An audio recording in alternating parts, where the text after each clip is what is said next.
Oh no. Hello, everyone! Happy New Year! We are here for Immersive Arts Melbourne. Immersive Arts Melbourne are a group of LARP writers and event managers who want to help more LARPs happen and who love the LARP medium as an art form. We have made a bunch of LARPs over the years. We want to see more. I have information about pilot season today that I will share in a bit. So that's exciting.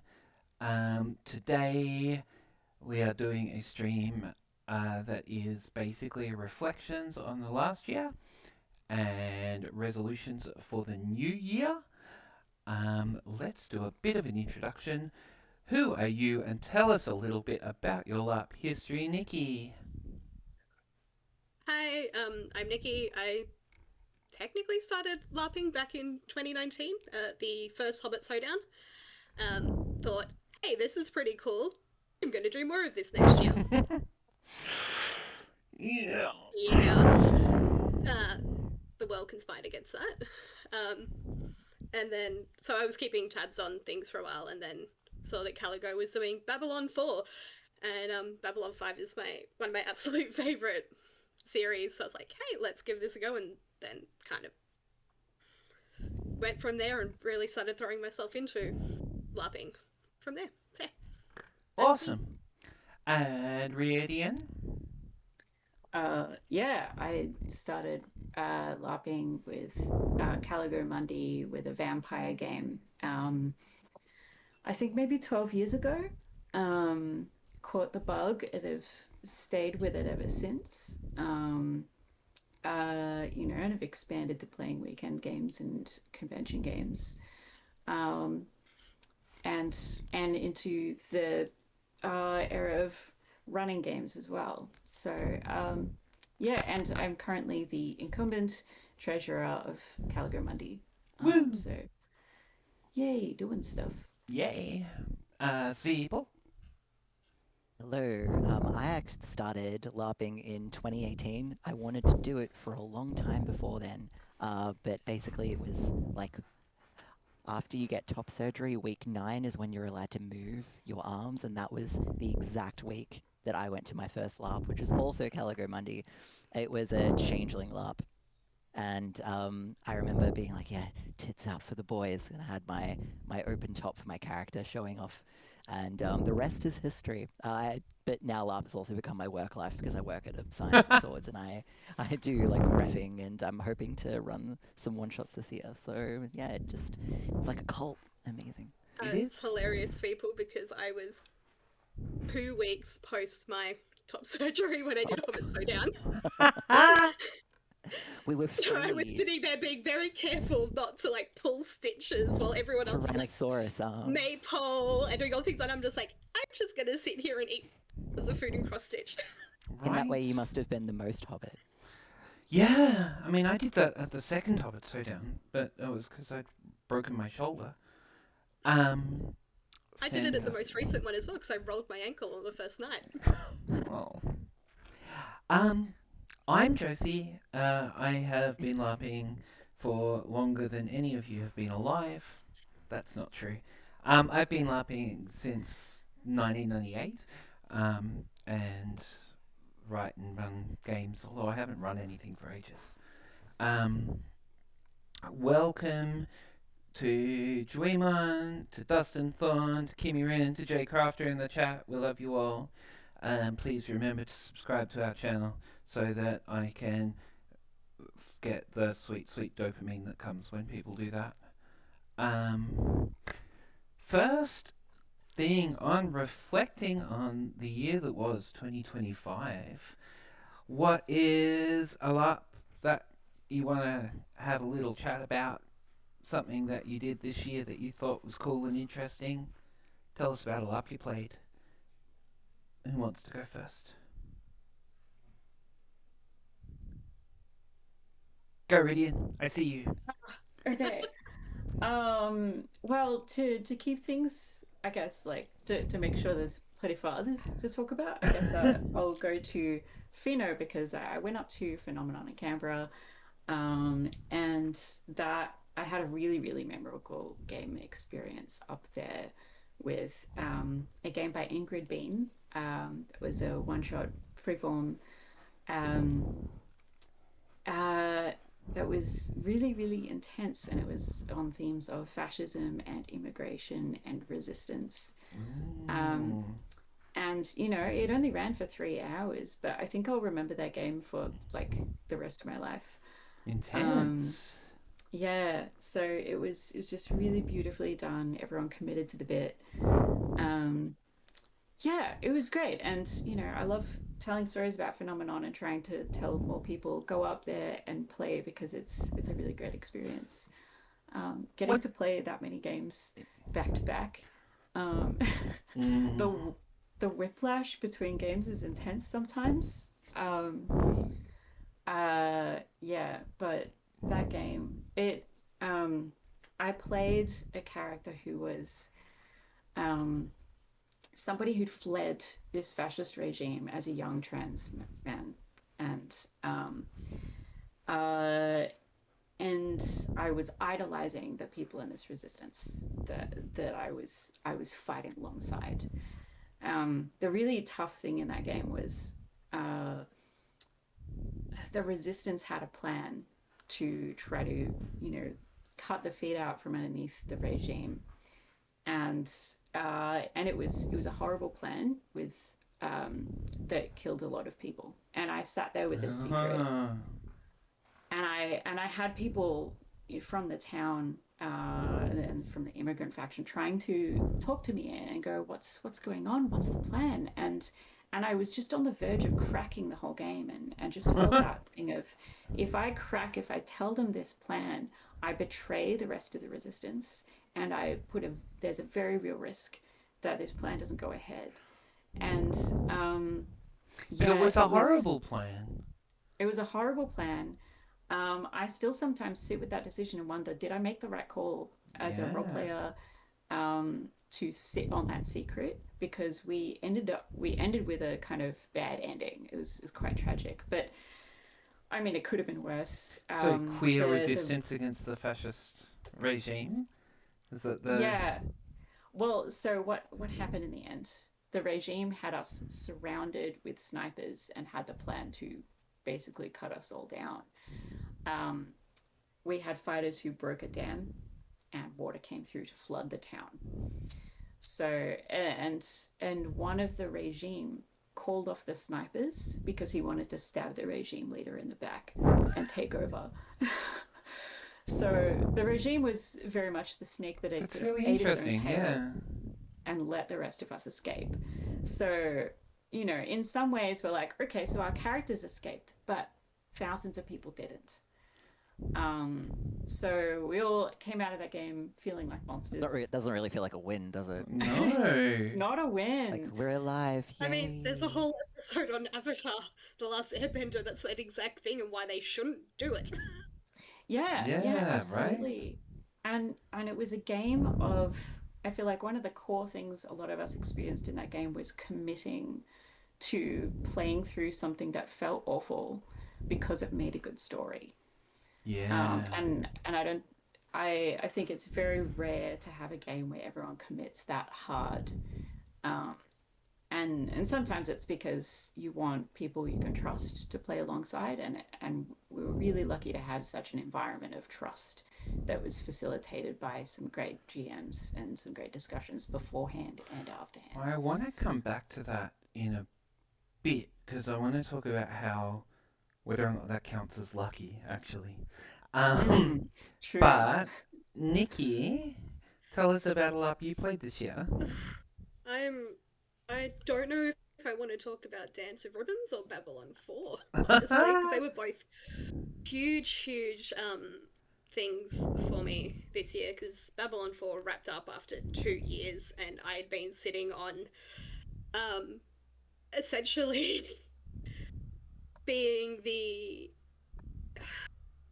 I'd done this whole big character flip at the start of the year, going against Psychor apparently, and all that, and I'd been sitting on it for a year. That no, I was actually following orders the entire time. Um, so it was really interesting throughout the year because I was So everyone thought you were flying a in traitor all year. character. I was lying out of character in our like discussions at the pub afterwards about my motivations, about what I was planning to do next. Um, so that was really big and a lot of work to do, especially considering this is my first big LARP character as well. I'm like, I went all out. I was not taking it easy on myself. Yeah.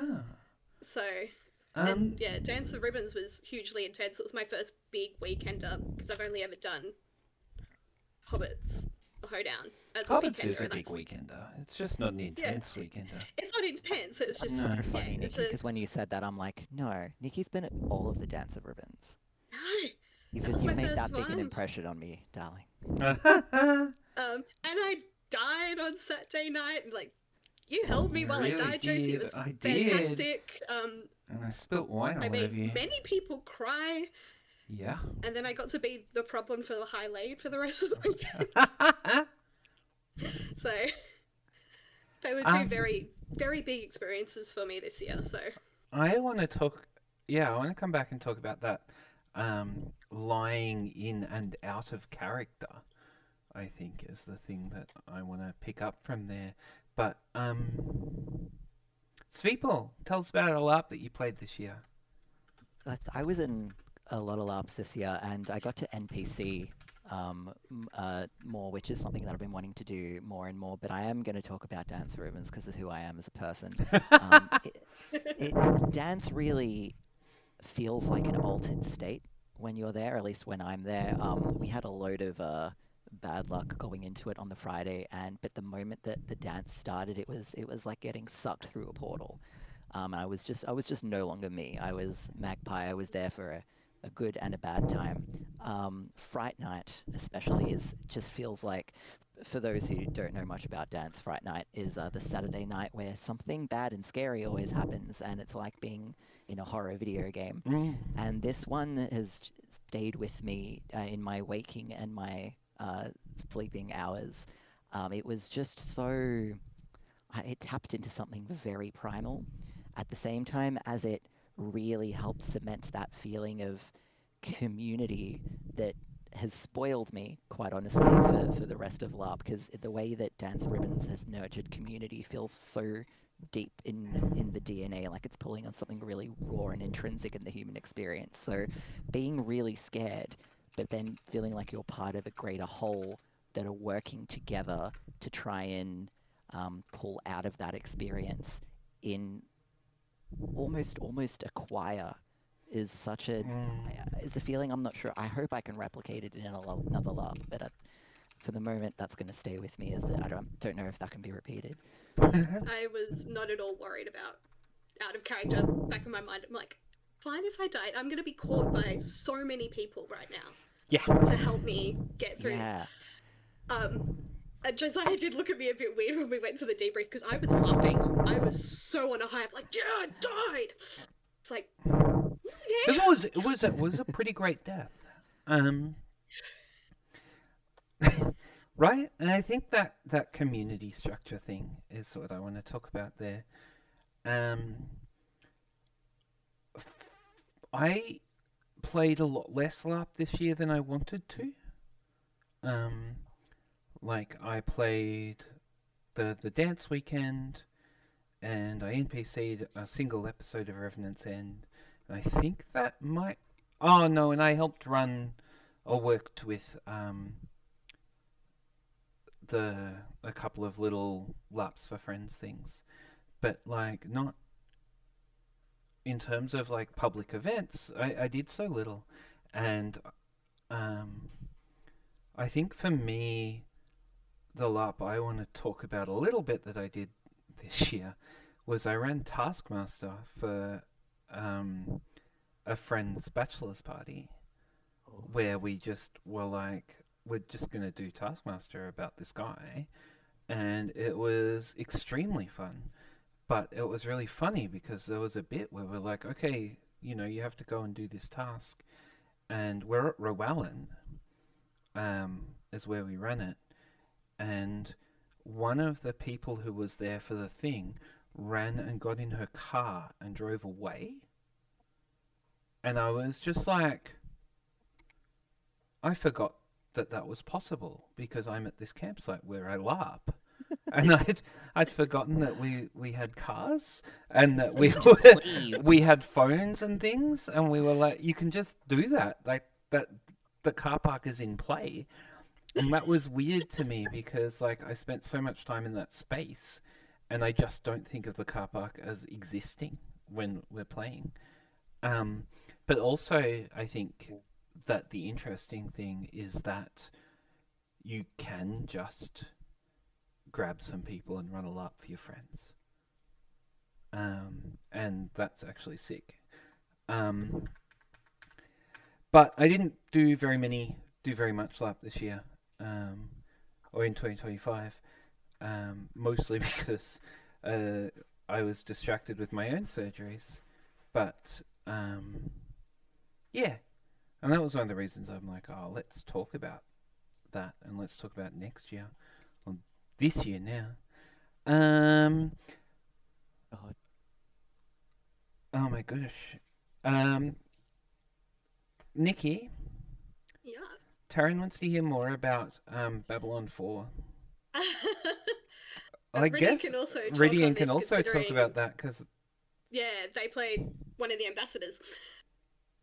Considerably Yeah. more important position of power than me. okay, Um, give us although give had a us lot, 5 minutes had on a lot Babylon of 4. power over me for a while. So, What's the game? How's it work? So it's a game kind of run in the style of like Babylon 5, a 90s TV show. So and the intention from the creators who made this LARP was to have it feel like a 90s soap that can just run for 2 years so that the community has something to play ongoing. Because that could be a challenging thing, is setting up something to be played for two whole years. Oh, it's hugely challenging. And that Yeah, so like, monthly? So like yeah, that 24 was events? monthly. Every month, 3 hours with 3 plus. And yeah, we'd get in, we'd play, and there were a few different factions and sort of elements of the game. So it's very much structured around the show and the experience of watching the show. So you've got the staff of the station, and the story revolves around the staff of the station and the ambassadorial representatives who've come to this place to create peace. And the way that this splinters from the show is it's an alternate timeline, so we don't have to worry about canon. Which is always didn't good. stop us from having canon characters, which was Yeah. really fun when they were there for all of us who were like really into the show. We're like, this person. Yeah, There were it yeah. can backfire canon characters sometimes. But yeah, sorry, go on. Yeah, so some of us played ambassadors, and there was an element of the game which was about it was almost like a 4X star expansion game. You have information about your faction, and you can advise your government to make decisions. They might not listen to you. And yeah, so that was really interesting. So we had a galaxy map that would change each month in accordance with, was one faction expanding? Did somebody have a war? Like, what's going on? What are the trade routes? And we'd have Sick. we'd have on and off council sessions each month, where the ambassadors would argue over diplomatic conflicts and try to pass motions and get each other to agree on things. So a little bit Model UN influence in there. Yeah. And then some aspects of engineers and the telepaths and other people who are some people just playing normal characters. The factions of the Centauri and the humans were probably the two biggest factions, I think. Yeah, they were definitely the biggest. And the Centauri are very much like space vampires, are very like monarchy. They've got like a lot of courtly drama. If space vampires met 80s hairspray. Yeah, Yes. and assassination is a valid way of dealing with your problems. And in fact, the most effective way. Yeah, very effective. And then the Earth faction was also pretty big, and it also had undercurrents, lots and lots We of were a different plot threads in there. fucking mess. Earth had control over Mars, which wanted independence, and that was a huge plot thread. So, yeah, lots of drama. And Delightful. yeah, Modern UN crossed with a Yeah, sport, my drama soap specifically opera though, in if space. for those who don't know the show, telepaths are a thing. Humanity has evolved to have telepaths. Other races have telepaths. The Narn used to have telepaths, so they all got wiped out. It's a really important plot point. Um, and the humans, the way they manage them is a organization called Psychor. Psychor are not the good guys. Um, they are a bit of a fascist organization. Um, a lot of people who are raised from birth are incredibly brainwashed, which is what I was.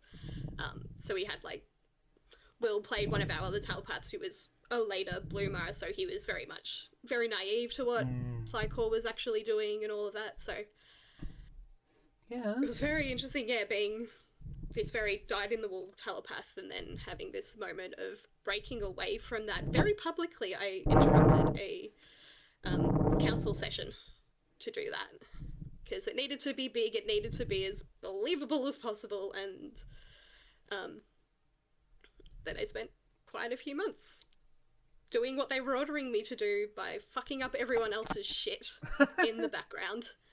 Um, yeah, making the Mimbari who were giving me um, asylum with them. I gave them things that was then used to make them look bad on like the in the media. I made our poor chief medical officer think he was telepathic and really screwed him over for a bit. I did Acting lots of chief nuts. medical officer. For Acting. me, who um, never came back. Oh. He did yeah, very well, other than that one slip up. Yeah. I did a lot of nasty things and had a very great moment of getting to break away and be like, nope, I was evil all along. Um, it's very fun playing the That's background evil character. fabulous. What did I learn about LARP this year that I want to see more of? Sveeple, you started talking about this a bit. You were talking about community. What else? Or would you Oh like to gosh, expand on that bit? It's up to you. I'll expand a bit on the community and then lean into a secondary point which sort of ties into it.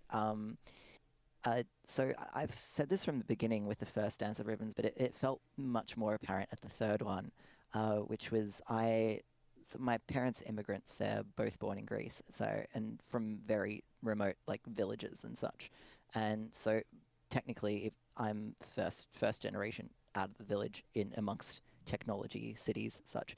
And when we're at Dance of Ribbons, I feel what I'm lacking in the village of my IRL life. And I go, especially this year, I feel like I went away with that information and I used it to enrich what I'd learned to enrich my life from what I'd learned as my character, which was like really because he had a really beautiful arc. My character sort of went in feeling like he didn't belong anywhere and Mm. came out going, "Oh no, my family does care about me. Also, I am now married, so I literally Yeah, your belong Uncle somewhere. Magpie. I'm Uncle Magpie." That was a terrible idea. Whoever thought he should be an uncle and soon to be a father, But probably. it got him a villa in Vord. Yeah, It's going great. it's like it's like the But end of a video game, like I said. But yeah, that community aspect, the I always community and feel village stuff, and I yeah, love that I you're feel able to really bring sad that about into that. your own. Sorry. In, I love that you were able to bring that into. Not just bring it, but it's helped me reconnect with my own culture in a way, which that's sort of it's hard to You elaborate do on get a that bit in but Greeker after every dance. I do I do. The next big LARP I'm doing, my character is like so Greek. It's like a Greek elf. And yeah, leading into the community building aspect, now that dance has ended, it has made this river delta of players that have taken, and especially the new LARPers where that was their first one, they've taken what they've learned about community in LARP at dance, and you see them now joining new LARPs that might not have had those sorts of things in mind, but they are bringing them to the table, and other players are cottoning on and going, hey, yeah, this is cool. We're going Mm-hmm. to join in. Because, so for example, one LARP that's coming up next year, which has gotten a lot of Dance for Ribbons characters, is called Lost Settlers. I believe it's based a little on the sort of concepts that Black Powder and Bloodlines were doing. And I don't think, I can like, talk all about credit to that. the folks running it, Yeah, they were not expecting the Dance of Ribbons folk to they were not. because we've Certainly not basically in the we've taken numbers that they have. yeah, not in the numbers at all, because we've taken what they've given us and we've started expanding on that in the way that Dance Ribbons taught us to expand on our own world and grow it and build it as a community. Um, the partial downside of that being the game makers not being as familiar with that culture that we've built together come in every now and then and go, nice idea, but not like that. Uh, so there's been a little bit of push and pull there, but Yeah, I and I love think that that's. energy so much. Well, I mean, that was I what I think was we going were to all say. sort of on that down slope of like, oh, Dance is in it. Oh, tickets for another big thing have just got on Where's the sale. next thing? They did time it real well, didn't they? Mm. And then Um, there was a few of us at Hobbits Hoedown being like, you should join us. well, the The fact problem that with people and Hobbits, I, a lot of people from Hobbits Hoedown that week, and there were a few of us who were like, come play with us.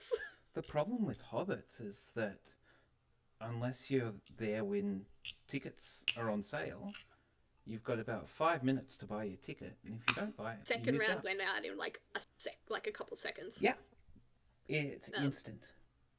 yeah, my dad Um, was incredibly sweet when I didn't get a ticket in the first round and put his name on the wait list as well. oh, bless. That's so cute. Yeah, Um, that He is cute. doesn't understand LARP. He is not something he'd ever do, but he knows I like that I really wanted to go. So he was like, I will put him there as well. I'm like, I I'd like to add as well on that community aspect of what weekend LARPs offer that social smaller LARPs can't, which is the walkable neighborhood aspect. Um, Mmm. the LARPs are a really good way of getting a lot of people to be a critical urbanist, which I've spent the last 5 years of my life learning about critical urbanism and how to build community. And yeah, there's an aspect of you get access to the village in a physical infrastructure way, Yeah. where you can literally roll out of bed and find your family, your found family, and go talk to them Yeah. within 5-10 minutes of waking up, which is an ease of physical access Yeah. that nobody has these Right. days. It's really Uh, nice. But yeah, It's it's really so nice, nice. mm-hmm. folks. We've done society wrong. We've got to go back. oh yeah, if it wasn't for having so many people close, I would have been so alone in that morning after I died, Right? where I had finally crashed and had this realization of, oh shit, I died.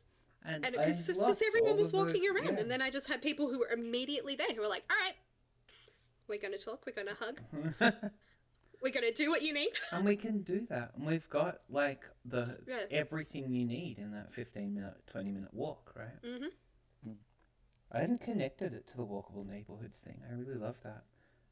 But like, I mean, other than maybe something like Quest, where it might take 20 minutes or half an hour to walk across the whole site, I think every weekend LARP is that 15-minute neighborhood. yeah. And even Quest, like, or the really big ones, your community is right there. And that was one of the things Black Powder did, where all of the. So Black Powder and Bloodlines was a LARP that got killed by COVID, um, ran 3 events, and then the fourth one got cancelled several times, and eventually they just couldn't run it. But there was. This is a game about colonists coming to a new world and about how they deal with the dangers in the world and how the locals are changed by it. Um, and I played one of the locals who were orcs. So we were orc Vikings, and our camp was a 25-minute walk down a hill from the um, settlers' camp. And so if we wanted to go talk to them, we had to full hike. Oh. But we had our whole group around us, and it built this very us and them community by that physical separation. That's good design. Yeah, Mm. right. What site was that you were at? Um, it's that one in Anglesey. It's a Girl Guides camp in Anglesey. I love Anglesey. It was of it. If my mum was here, she'd know Hobbits now. It's just like, Oh, I used to camp it's there. such a good. Yeah. Um, but yeah, no, it was a lovely site, and um, it's a bit big for anything I've run post since then. Um, but it is, and booking out part of it, you're sharing it, and that's weird. But it was good. Um, but yeah, like having your people so close all the time, it's really hard to come back from when you come back into real life or into um, post LARP world, I guess. And your people are far away. Yeah. Yeah. Fuck, I remember that was the most interesting character bleed I had this year actually, because I'm a very social person, but as far as recovering energy goes, I need introvert time Mm. pretty badly. And it was this duality of, oh, finally, my alone time, and then, oh, my alone time. Like, I think Lenny was the last person I saw, because we a bunch of us went back to Will's place after Dance of Ribbons, and we had Will's housemate make us a full like dinner spread, and we just ate and drank and reminisced. It Dixie. was lovely. And then I dropped Lenny off at home, and as I was hugging them goodbye, I'm like, after this will be the first time in 4 or 5 days that I will be alone. And I got quite emotional, and I went home, and I'm like, the quiet, the quiet. And then I missed my wife, which was weird because I don't have a wife. That is weird. I can't explain it any other way. I just miss my wife Absolutely. Uh, sometimes. So yeah, what do I know we? that feeling. Sometimes it was just like, oh, it took me 5 years to marry this fucker. Where is he? Right? It's with his real wife. Um, Yeah. rude. How How how dare? naughty can I get on this stream? You can get mildly naughty. Mildly. MA. Okay, I will try to be vague then, because I have little like back talk in my head with my characters sometimes, and there was a point where Magpie was like, so like in a bargaining way. So how about every now and then I come out, I get to see my wife, and I'm like, no, no. No. I yeah. Okay. Ridian, what did you learn about LARP that you want to see more of? Oh, gosh, that's a hard question, actually. Um, I mean, the main thing is just wanting to see more love. Um, is always the way. Let me think. Can I tack a Uh, secondary question onto that for you as well? Because yeah. other than Josie, who is an ancient, you've been around. You said it. You said it at the start of the call. I'm just repeating what you said, Mum. Um, you've been around quite a while in LARP. I've hear a lot of people saying that they feel like LARP is entering a second golden age. So Oh I'd yeah. like to hear your thoughts on that as well. Oh, yes. Golden Age. Golden Age. Yes, I definitely feel that energy. Absolutely. And it's really infectious. Um, yeah, I'd agree with that because we have a lot of bigger games than ever before. We have a bigger audience than we've ever had before, excepting the con scene, which kind of died off before I joined. Look, But even the con scene's coming back it's coming back, right? in big But ways. that was I've been told, that was what, 6 cons a year with 300 people in the door every con. So that was thousands of people I getting mean, exposure, Australia wide, or yeah, hundreds. Yeah, but I would have. I mean, a good 150 of that 300 is the same people going to every con. fair enough. But Well, yeah, that's still a pretty sustained it's a community. lot. It's a big group. Yeah. Yeah. I think the thing, I don't know if it's about, I don't know what I can pinpoint in terms of learning, but I've been observing the shifts and particularly the sort of, there's different generational sort of shifts that feel like we're on the precipice of. Um, and some of that is, really, really brilliant. And some of that is a bit challenging in interesting ways. When there's a lot of people who've come to LARP because it's been an escape from Mm-hmm. places where they felt invisible. And when as LARP becomes more and more popular, then we start getting this challenge to go, how do we keep holding space for the people who feel invisible, for who have crafted this space to be a home for them, and also be welcoming to new people who, some of whom, they're not coming in this because their primary motive is to take care of those people, if that makes sense. Yeah, of course it does. Yeah. um Well, I mean, yeah. like if you imagine, um, I don't know, we can look at D&D, right? Where it used to be for the nerds who couldn't do anything else, who got blocked from all of the other spaces, and now it's something that people who don't have the same traumas are part of. Um, Yeah, and I think that's great and wonderful and good for the record, but also it changes the mood, right? it does. Yeah. And so there's an interesting sort of lesson and challenge in there of how do we take everyone with us. Yeah. And that's a question that's been on my mind a lot. It is not a lesson that I think I have finished learning. um, I think that's a constant evolution. Legit. Golden Age incoming. Nikki, what's something that happened?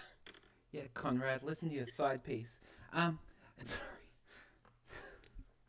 Fabulous conversation in chat. Thank you. Um, Mm. Nikki, what did you learn about LARP this year that you would like to see more of?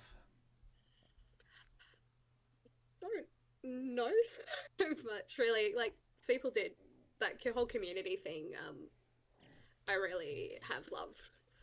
Um, Anytime my mom's like, "How much do you spend on this?" I'm like, "Don't ask. I have a really good community of people now. It's Priceless, so So priceless. worth it.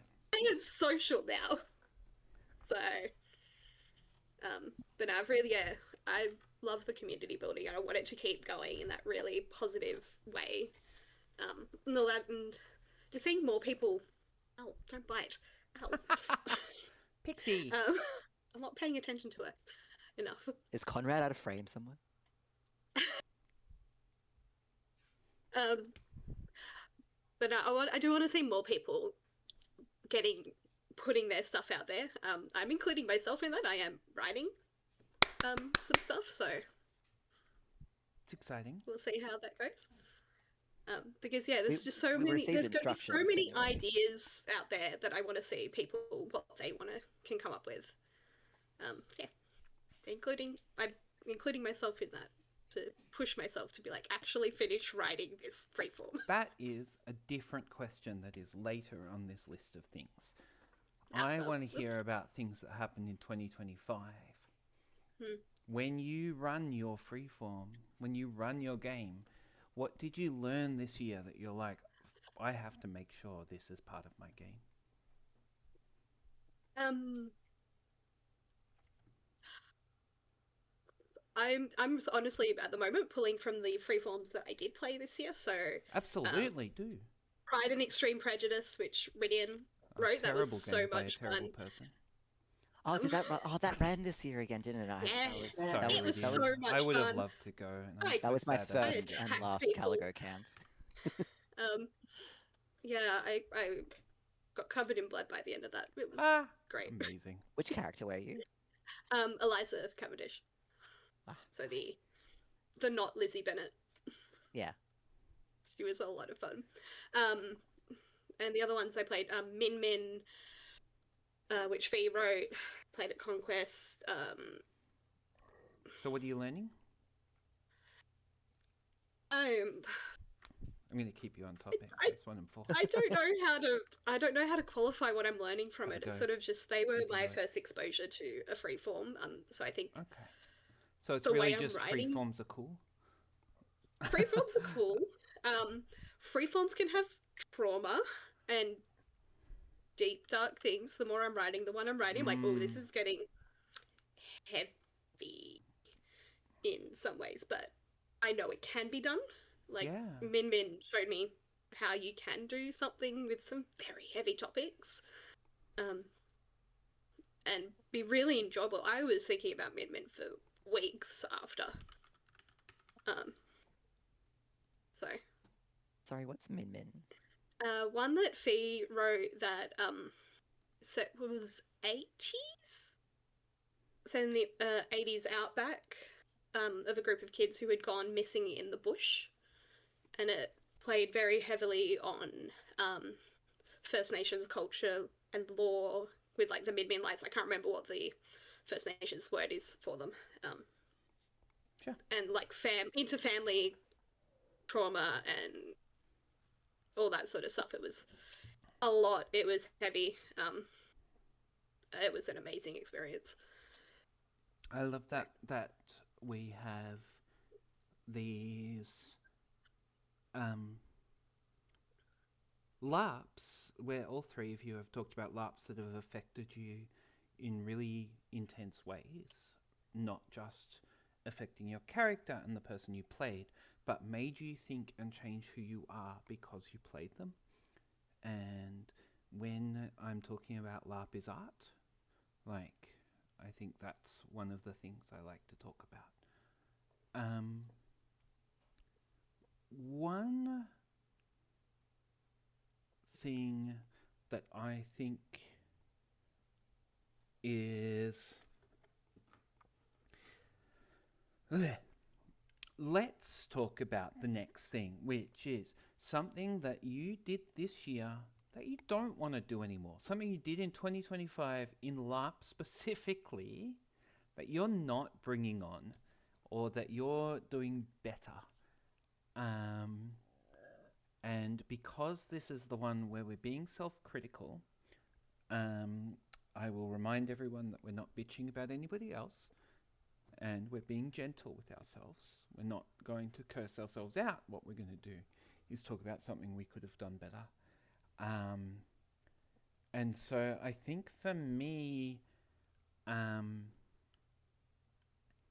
there was a couple of situations in games this year where I got really caught up in playing my game when... Sorry. I'm going to start that whole thing again because I just realized that my voice wasn't on the stream. Okay. So, let's do that again. Next question. Something that we did this year that we're going to do better next year. Something we did in 2025 that we're leaving in 2025. And for me, there was something in a couple of games, or a couple of parts of games this year, where I got really caught up in my game, and I failed to notice that friends of mine were having out-of-game problems, or out-of-game upsets. And I was like, this is not a thing that is concerning my character, and so I'm just going to play my game how my game would. And I didn't, go check in on those people. And I think that that is a thing that I'm going to be much more careful about, much better about. I want to be like, because it is a truth, and a truth that I have held, that the game is much less important than the people. But, like, I didn't quite live up to that this year, and so I want to do better. And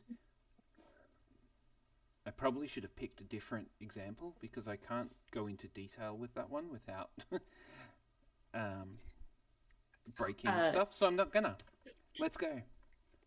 Who else would like to do a self-critical or talk about? Yeah. Sorry, go, Ridian. There's stuff in what you've said that I can resonate with, but in a slightly different angle, which is sort of like with Babylon 4, to get into specifics. There was an experience I had as an ambassador where I'm playing a role where I have responsibilities, and those responsibilities for the character it's often the role comes before your ability to be a person.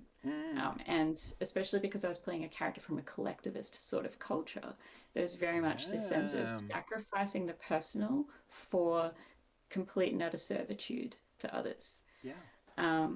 And that is sort of a recurring theme, I think, that I have encountered both in and out of character and in other games, where sometimes I will be so dedicated to trying to serve others that I forget to pull back and actually have the human moments in the game that make for those really interesting character arcs.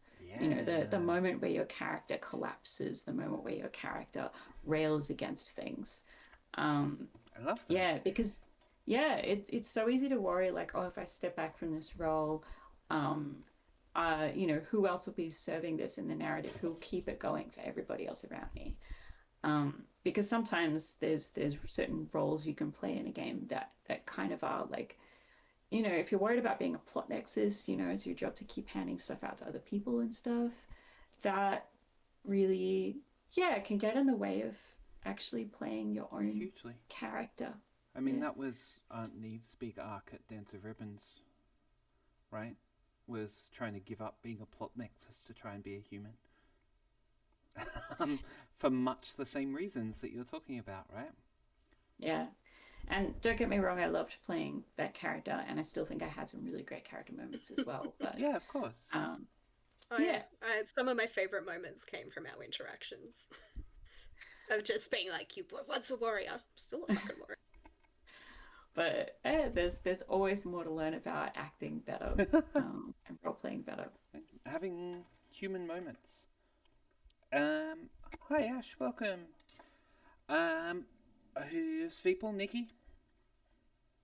Um, I one of the things I need to work on is definitely keeping my character in the game, and not outside of game time. Like I like using playlists to get into character, but I have a very bad habit of listening to those playlists out of that time, so it can be a bit hard to break away from characters sometimes, um, and not be so invested in them outside of that game time, because I know it can lead to some character bleed Yeah. issues.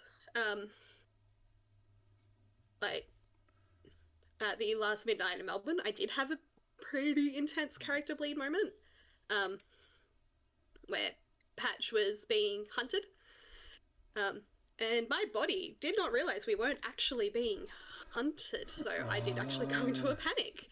Um, Yeah. and love that Midnight in Melbourne has that quiet space you can head to. Yeah, then you came into the room and we looked after Lenny you. just scooped me up, and I'm like, Lenny, I'm having a panic attack. They were just like, okay, and just everyone was like, all right, we're looking after you now. So, That's nice. yeah, so I've got to work on that. I love I that. just really like my characters. I love my Blorbos. Some of them are horrible, horrible people. I love them. So I Do just you go, feel yeah. like do you feel like sometimes you know you're going to cause yourself some distress, but you go in because like I go there's in that hard. drug part of the experience, like I want the endorphins. I know it's going to mess me up, but I go in. Someone did mention that at midnight. It's like, you go in hard. I'm like, yeah, I do. Um, and try as I might, like at Vendetta, when I stepped into the role of leading the Hell Riders, because Ivan unfortunately couldn't make it that afternoon to play Fang. And even though he was like, delegate everything, I'm like, I'm trying so hard, but I also got pulled into a lot of crap. Yeah. You fucking Fenians. I blame the Fenians for everything. So That's fair. yeah, just sort of Sleeple. make sure I'm looking after the person behind the game and not. Yeah. Definitely. yeah. My imperfect son, how will you be more perfect? Oh, don't say that on stream, Mum. Everyone will get jealous. So I'm gonna bounce off Nikki onto something from Mim as well, where I just escaped a leadership situation at Enclave where I'd been leadership with for the same warband in Exodus, and we went to Enclave, and I'm like this like I've got to stop being group mum. I can't do it anymore. It's too stressful. I'm not enjoying it. and then instantly started playing a vampire that became group dad. Um, because vampires are all children. So I'm now. I didn't mean for it to happen. I saw the vacuum and I stepped in. So I'm playing a Ventru vampire. For those who don't know, they're the ones that like to be in charge. And my character did not want to be directly in charge, but he wanted to make a Ventru prince that he could whisper in the ear of like a freaking chamberlain. Um, and so I just and the Midnight in Melbourne has a keeper, who is someone who essentially sort of hosts the night, has makes people uphold the masquerade and keeps them out of trouble. And I'm like, yeah, sure, I'll do that. I didn't really, I just started the character. I wasn't sure what direction I want to go in yet. This will give me something to do. And oh boy, I learned very fast, just because this is, and I'm getting to the point now. I'm sorry. The thing that I've learned that I need to do less of next year, it's hard to sort of phrase it because it's a bit complicated. You're doing great. Keep it up. Being aware that your level of comfort in what you're role playing and your level of understanding in how in or out of character you are is not always going to translate to everyone else's. Because, vampires are not great people. I think we can all agree with No, that. they're evil And predator monsters. yeah. And at the start of the game, Mim are very good about setting us up to be like, you're all assholes in character. You're not dickheads out of character. We all know that. And you think, and my autism brain goes, cool, I heard that. Everyone else is on the same page. Incorrect. And I don't mean that to fault any of them either. It's just we all take that on in a very different way. And I'm a very intense role player. You're And also an inexperienced role player who has played a lot of intense games, right? that's because everyone And else that's is funner important. to be than me. But um, but it's I learned that my intensity was upsetting people out of character, Mm. and mostly people who didn't know me. Because people who knew me is like, oh, we know people's not like that. People who didn't know me was like, why is that short man angry at me? And I need to figure out how to navigate that in future because I'm just a silly little guy, and I don't want I want to be giving their characters a bad time. I don't want to Yeah. be giving people a bad time. So I need to still meet my expectation of intensity that I have for myself that I enjoy, while making sure that people aren't again doing the best that I can outside of you know just controlling other people because I Yeah. can't do that. To make sure that it's still safe for everyone around me because my level I just throw in. I'm like Yeah. fuck me up. Same. But that's Mhm. but I can I was having a But not screaming match everyone with does. someone at one point, yeah, and then afterwards I checked in with them and they were fine. But someone that had been watching our screaming match had been really triggered and thought that I was really angry and sort of didn't even understand the separation of in and out of character. And I'm like, there's only so much I can do in that situation, but I definitely don't want to be the cause of it again. So I'll be navigating that Right. at the next MIM for sure.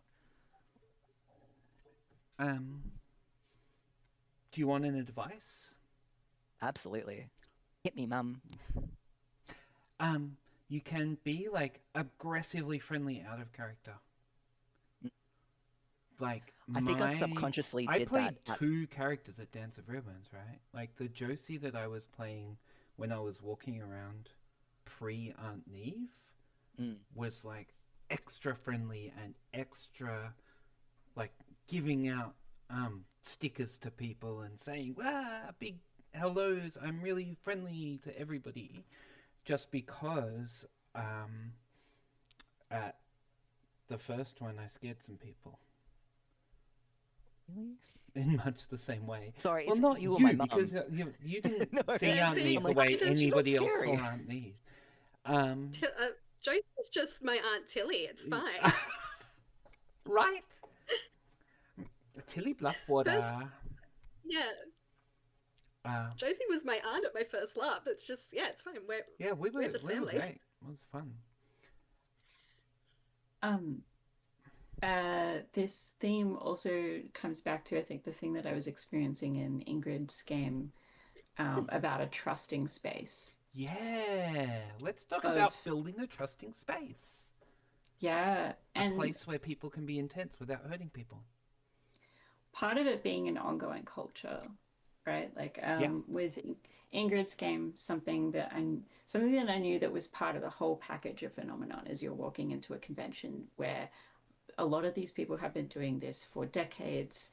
There's an intergenerational sort of element there as well of people who've been going since they're kids, which is super lovely.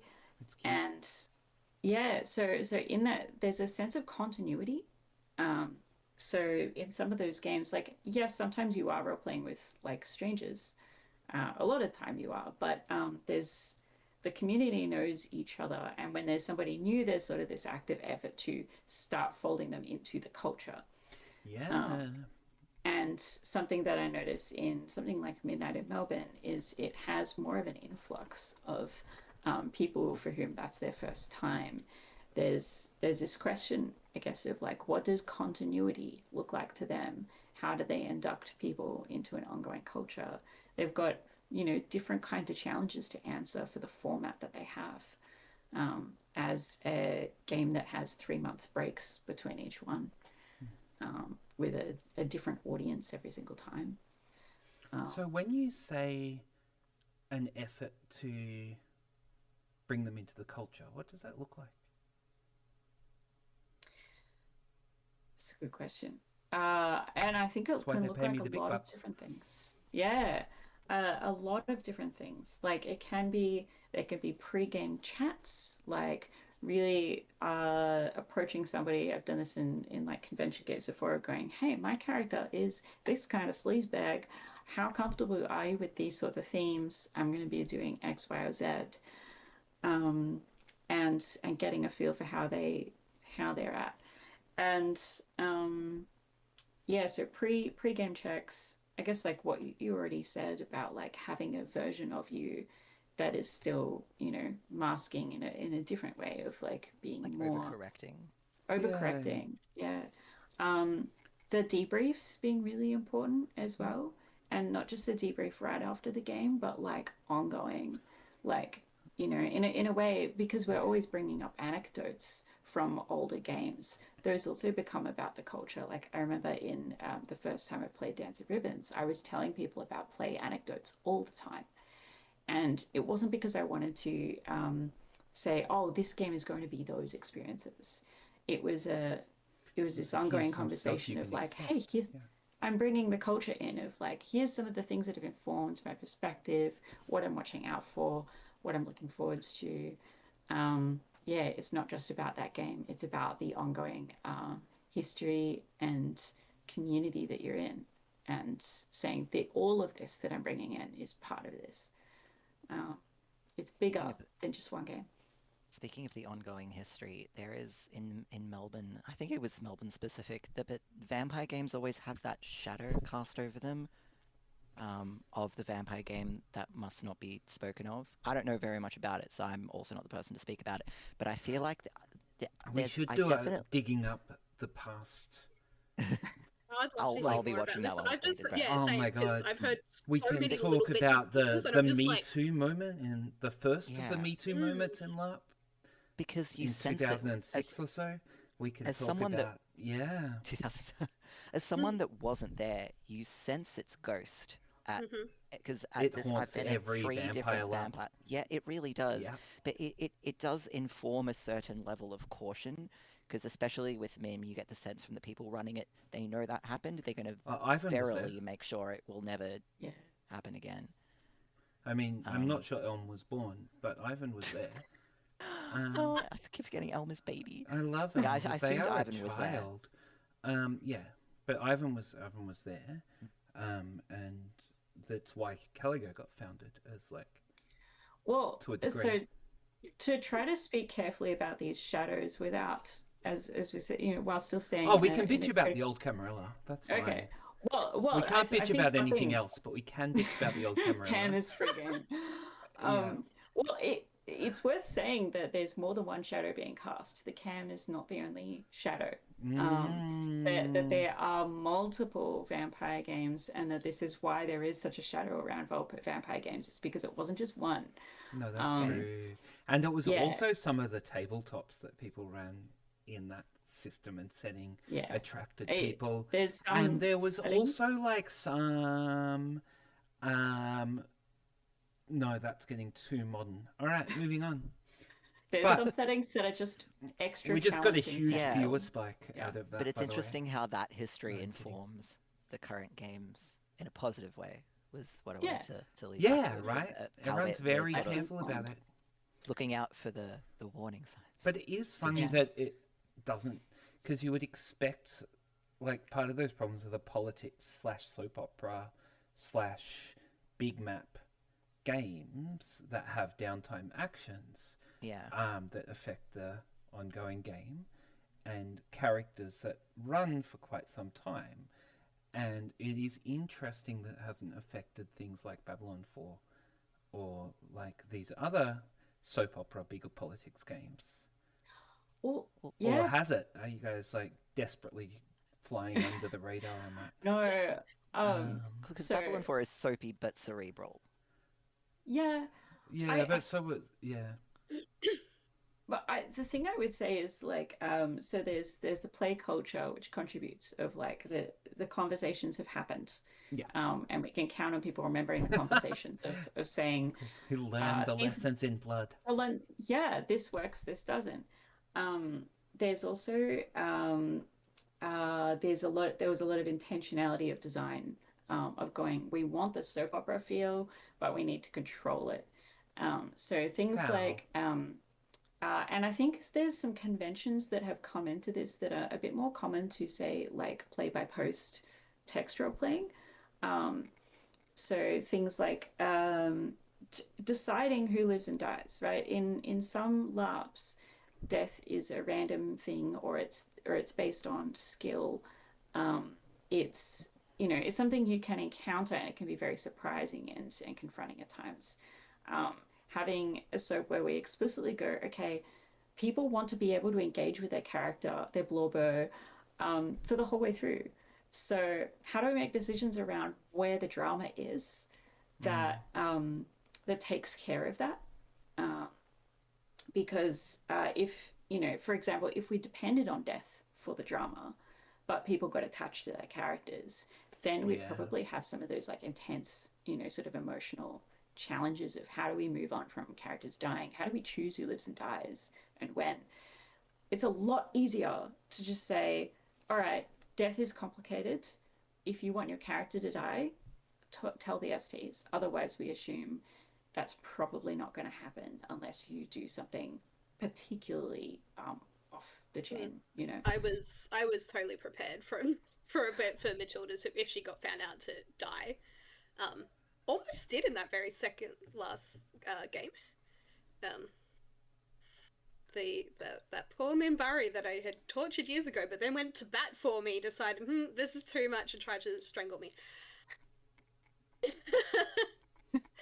But also, it How's was she doing? completely like because Biz was beforehand. It's like, are you cool with me doing this?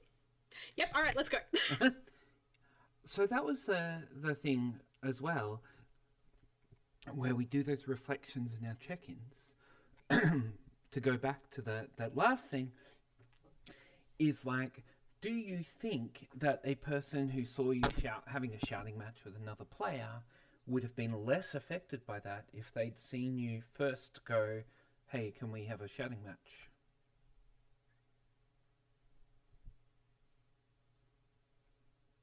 Yeah, because like the Or halfway environment. through your shouting match, do a quick, Yeah, because I definitely, I checked in with that person. Who's like, just so any yeah, other new right? faces that are right, and he was like, "Cool, let's go." But it's so nightclub esque in MIM. Mm, It's very difficult for others to see that. yeah, and you Um, want to keep it subtle most of the time, yeah, right? Because it you feels do, better but if it is. I know for some people it's really difficult to get back in once their immersion's broken. But I can, like, so I can snap in and out easily, but I don't want to ruin other people's. Like, well, so I guess where's that line of, announcing to the circle, just so everyone knows there's about to be a blow up here. Loud Yeah, Or the how, only noise. time you get that in MIM is yeah, like in a at what bloodbath because point, we all have to pause yeah, at a point. Which was exactly. really useful at the last one where I was able to go both people I was attacked quickly out of character being like, are you good with me lunging at you? Mm. Are you good with me going for your Yeah. throat? So Sort of thing. Yeah, I was bad at the last one. the thing is, the line of responsibility there is so different. It's unique per person of where your responsibility to the room ends and their responsibility to self-manage begins. Everyone has different capabilities and also different idea of where their line is compared to where it actually is. And I'm calling myself out there as well. Oh So yeah. often than not, we're like, oh yeah, we're cool, and until we're not, and we haven't even realized that we're. So it's difficult because I think people need to be potentially overtly taught better self-management, so that they are not falling onto others to, I suppose, save them from that situation. But also, how can we generate that, um, like, naturally, to have that moment naturally occur when there's clearly something building and folks can go, okay, then they have that moment to go, I can remove myself. Yeah. Or, I very overtly see, without immersion getting broken, that things are about to get heated up. And then where does responsibility begin and And end? then have the presence of mind to check in with both yourself and your character about that moment. Exactly. Mm. This is actually like I don't have a clear answer to all that because I think it's Yeah. definitely one of the questions for the ages for all of us in role Ugh. playing. But it is a reason why I'm really excited that the cons are starting to build up more again. As Um, training grounds for the such things. training Uh, grounds, yeah, like play 5 different games back to back and realize in that experience, oh, I had a better experience in this genre or this type of game versus this one. I watched somebody earlier this year go up to Fenner and play nearly every single session and struggle to find the game experience that they were after until right at the end of the con. And we played a game together and they were like, this is what I've been looking for. And Delightful. it took an entire con to find it and to go, these are the types of games that I actually want. The rest, I don't need to play those. I think the last time I played every session at an Arcanicon, like when I was 22, and I don't think I've done it since because I've discovered that what I need is breaks between 3 hour intense games, or like go play Artemis or something. Like, okay. So we are going to take a break very shortly. Just before we do, I have an announcement for you. This is fun. This is fun. am I This is getting a very new brother? exciting and no, I'm sorry. I'm barren. But I'm gonna, because I am running this for Immersive Arts Melbourne, and Immersive Arts Melbourne this year, one of the purposes of that group is to make new LARPs happen, and they have started a thing, and they're calling it Pilot Season. Look at our cool logo. That's real cool. And Pilot Season is going to run 2 games this year, and they're both weekenders, because that's what Immersive Arts Melbourne likes and cares about. So running 2 weekend games, and the first one is called The Deadline Chronicles, which is by Josh Bailey, and Zali, Lex, M, Heather, Novel, Taryn. It's a beautiful logo by Novel. It is running the 19th to the 21st of June. It is a roguelike inspired hope punk game set on the edge of an impenetrable forest called The Deadline, full of secrets and mysteries. And I'm going to help GM for it. It's going to be sick, but it's going to be really fun. I think they've got some really cool and interesting ideas. Sort of doing a new version of the old school linear that's bringing that a bit more modern and a bit more entertaining, which I love. And the second one is called Fields of Honor, which is directed by Kyle Laditsky, or Oberon, or Hat, or whatever you want to call that person. They have like 57 names. Mechanics by Josh Percy, Will Arnott, and David Gresham. Elm did the logo. Thanks, Elm. Good job. It runs 10th to 12th July, and it's a game of lies, livery, and lineage set at a grand tournament featuring the pageantry, pomp, and politics of a royal event. So it's proper, like, noble. It's a Knight's Tale. It's a Knight's Tale. but I don't. I think it's much more about the nobles and things rather than the the the hedge knight. But Oh, but it's that vibe of it's being that at a vibe. tournament and then It's having the very ball, much. and yeah. But and the tournament is happening, and that's cool and important. But what's important is the politics as well. You get to dress up cool and stuff, and it's gonna be sick. Um, and so August is who everybody knows is a delight, and we're like doing this pilot season thing where basically Immersive Arts is helping these people find um, with their cooking and their venue and their insurance and blah blah blah blah blah, and letting them focus on the game, which is something that Caligo does for freeform writers. Ridian, do you want to like do a little thing about the Oh yeah. So if somebody wants to the run a new game and wants to talk to Caligo about helping them? Yes. So we provide public liability insurance, not for contact games, but for other things. So and we've got relationships with a number of venues for LARPs of a size, probably up to 50 people. We also love supporting playtests. So if you're like, I want to run a game for this audience, but I need to playtest something first, and I want a bunch of experienced people to tell me what works. And, we've got people with decades of experience. And yeah, Sick. who was an easy audience for you to just try things out. Um, we try to make it as easy as possible. All we need is people to send in an email with their pitch. So, we've got guidelines for how to do that, but also if you're like, it's too much, I need help, feel free to approach anybody in the club. Somebody will help you. So Um, yeah, yeah. And and we've got Calgary Presents is going ooh. to come up on Anzac Day weekend. I believe will be the 25th of April. Um, Really, so that weekend. And I Ridian, it's not yeah. in the events calendar. Okay. Oh, I uploaded it today, so hopefully, Okay. On the Caligo hope wiki. yeah, Okay. 24th to 26th of April. It should be on the wiki now. There's also a page that has nothing but the save the date. More information will come. Yeah. Sick. Um, yeah, so you will get the early announcement basically since it's still brewing. Um, yeah, Early but it's announcements.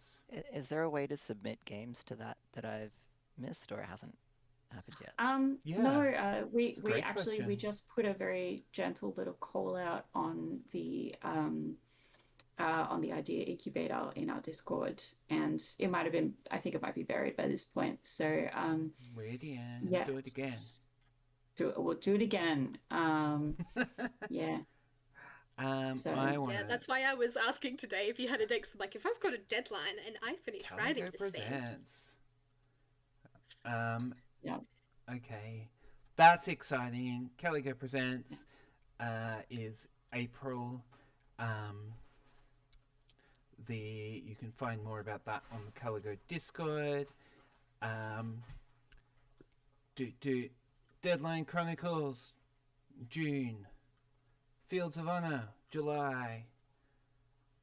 Um, if you want more information about any of the immersive arts games, you can click on the link that I just put in the chat to sign up to the mailing list. If you want more information about the Caligo games, you can go to the website that I just put in the chat.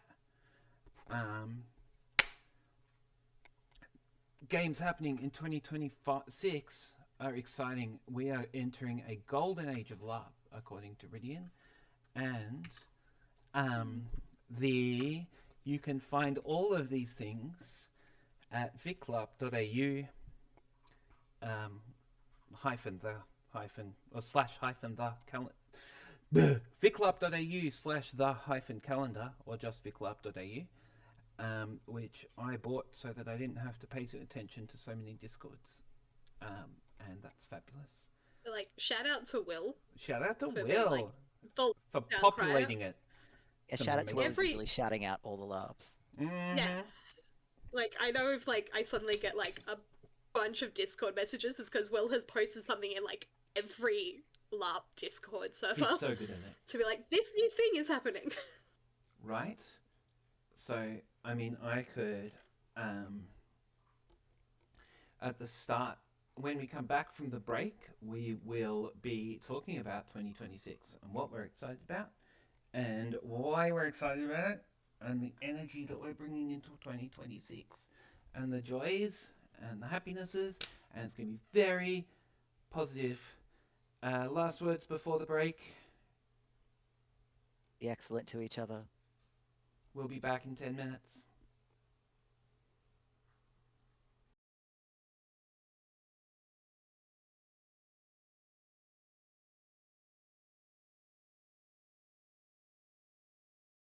Intro music. This is the intro music. Everyone hears it because that's cool. Hello everyone, Happy New Year and welcome back to the Immersive Arts Melbourne LARP discussion stream. We are having a great time. I am Josephine, and I'm here for Immersive Arts Melbourne. We are talking about our retrospective on 2025, but just like 2025, that's done, it's in the past, and we will now be talking about things we're excited for in 2026. One of the things we're very excited for in 2026 is the pilot season games. We're very, very excited, or I am, I don't know, I shouldn't talk for everyone else. I'm very excited for the Deadline Chronicles, 19th, 21st of June. Very excited for Fields of Honor, 10th to 12th July.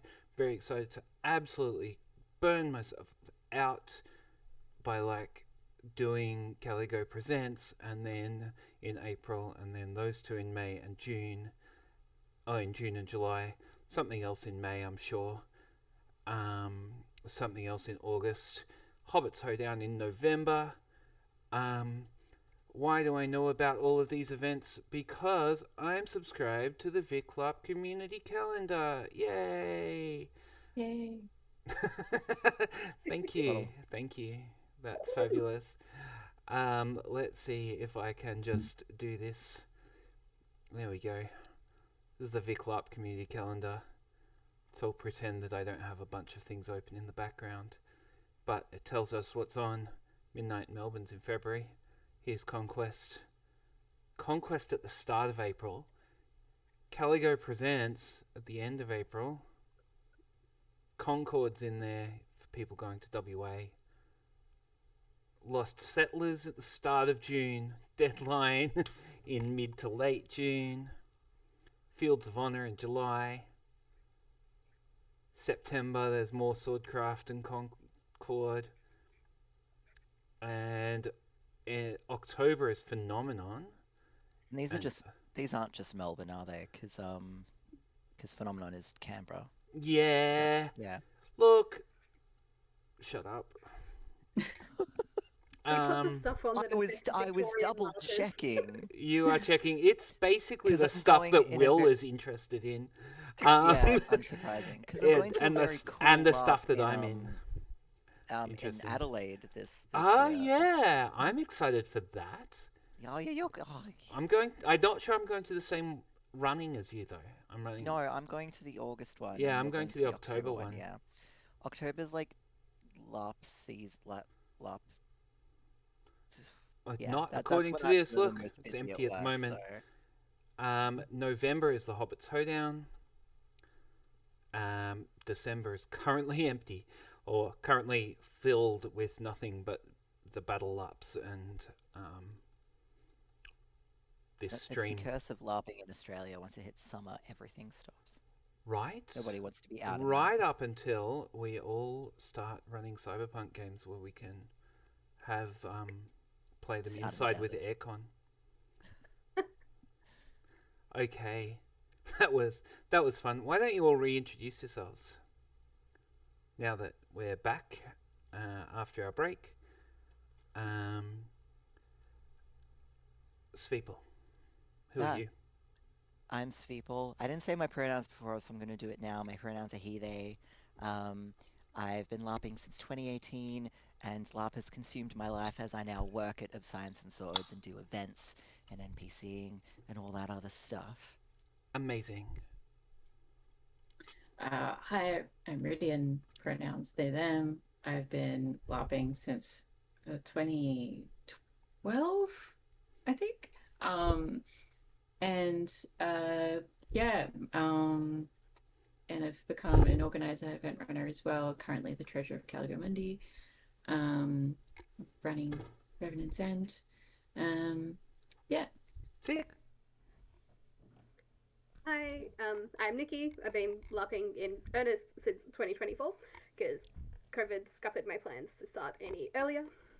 Um, yeah, and I like Threeple LARP has kind of consumed my life. I'm currently crafting because I went, oh, I Hey, should have a thing to do with my Hey. hands, and Love it. so now I'm dyeing rope with paint Why are you dyeing rope? What game is this for? because I decided the rope that I'm tying to my very lovely new big hammer for Revenant's End it looked Right. kind of weird being white. Revenant's End. You have a great big So now hammer. it's Is going this to this be is a combat grey. LARP now? Radian, how do you feel about your No, LARP being turned it's into a combat LARP?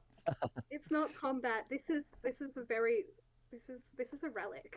It's a A relic hammer. relic. Okay. It's a costume relic I don't hammer. know. Do you know about what I did? What I Not acquired with a last hammer. day? There's too much It's to. Ridian, there's a relic. Okay. it's a holy relic of my god.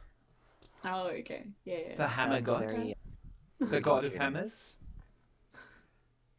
Hmm? Okay. I just realised I left my coffee over there when I went to have my break, so I'll be back in a second. Why don't you all make fun of me while I'm gone?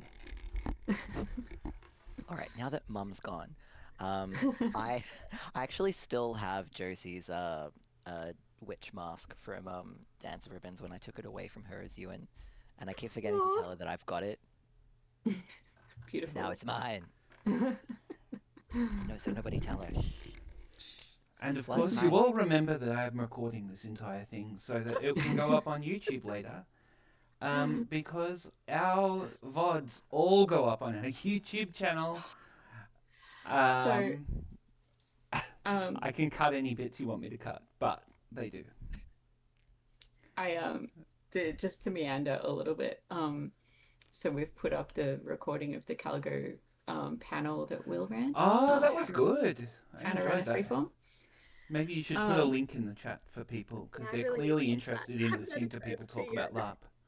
Yeah, I will find the link. The other challenge with it is so like the YouTube has auto captions. I've spent like 3 days Oh, turning the auto captions into actually readable transcript. So my gosh. so that people can just pick it up and yeah, have at I it. love that. I love that for you, and I will not be doing that to mine. Yeah, They're I all did it and very I'm like, long, this is and not sustainable effort no, for it a takes regular too long. thing. It takes too much, and like Um, we get like 20 views on each video, which yeah, is fine, and I'm happy with that. But like, yeah. Mm. it does not need to be longer than that. Except the one we did right after Dance of Ribbons when everyone was still super excited. Mm. There you go. Link is in chat. Very good. Thank you. Yeah. Oh, it's just stars to me. Okay, that old problem. In that case, I will share the link to Josie and Oh, that problem. yeah, I didn't know problem. that was still a problem. Yeah. Okay. There you go. You can send it now. Awesome. Thanks. That was very informative as well. That's been helping me with sort of rein in my ideas on what's possible and what is like if I had a movie budget. Like Yeah, like years they're ago, fabulous. and It she'd was a come really me up good with chat. questions as I'm writing. I'm like, I should ask. Wait, no, I should watch the thing first because that might have answered my questions. Yeah, it's Definitely. the exact same. I just Um, haven't had a chance to sit down and watch it yet. look, It is good crafting it is uh, Mhm. background because you really need to almost look. as good as the videos on the Immersive Arts Melbourne channel, which are also in the chat. Um, no, I'm kidding. You guys did great. Um, if you care about freeforms, you should, or if you're interested in writing one or making one, or you're interested in thinking about the people who do, like I don't want to make a film, but I love watching like people talk about filmmaking, and I think that's also good for LARP. Um, anyway, I do want to make LARP, and so what I'm excited about in 2026, I'm really excited about um, is going to Adelaide, actually. I'm going to go to Adelaide for a LARP called Meditations on Betrayal, which is a cult in the woods. It's a proper horror. Um, you're at a wellness retreat with your little cult members when something goes wrong and it's all scary. Um, this is run by Shannon, who's an Adelaide LARPer for Adelaide Roleplay Community. She travels quite a bit. I've met her a couple of times, but I mean, I have been LARPing for 27 years, and this will be the first time I've gone interstate for a game. So Ooh, I'm actually really excited about it. I think horror LARPs are very interesting because navigating that point that Ridian touched on before with Babylon 4, where it's like, how do you like you want to make sure the drama doesn't require the fear of death, or the tension doesn't require the fear of death, because people are so committed to their characters, which is a thing in LARP. Like, I am dedicating a full trip, several hours driving each way, like some days of my life to be over there. And if my PC dies straight away, then that's a bit shit, right? But also, if that's not a risk, then does that not limit the feelings that the game can elicit and the way you can run the game? So I'm really interested to see how Shannon does that.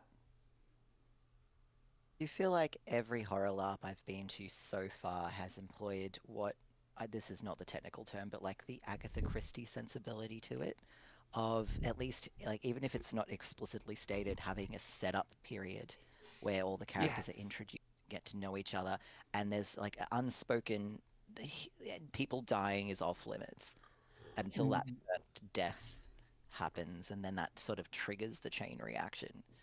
Um, Yeah, but consider, I don't know, Friday the 13th.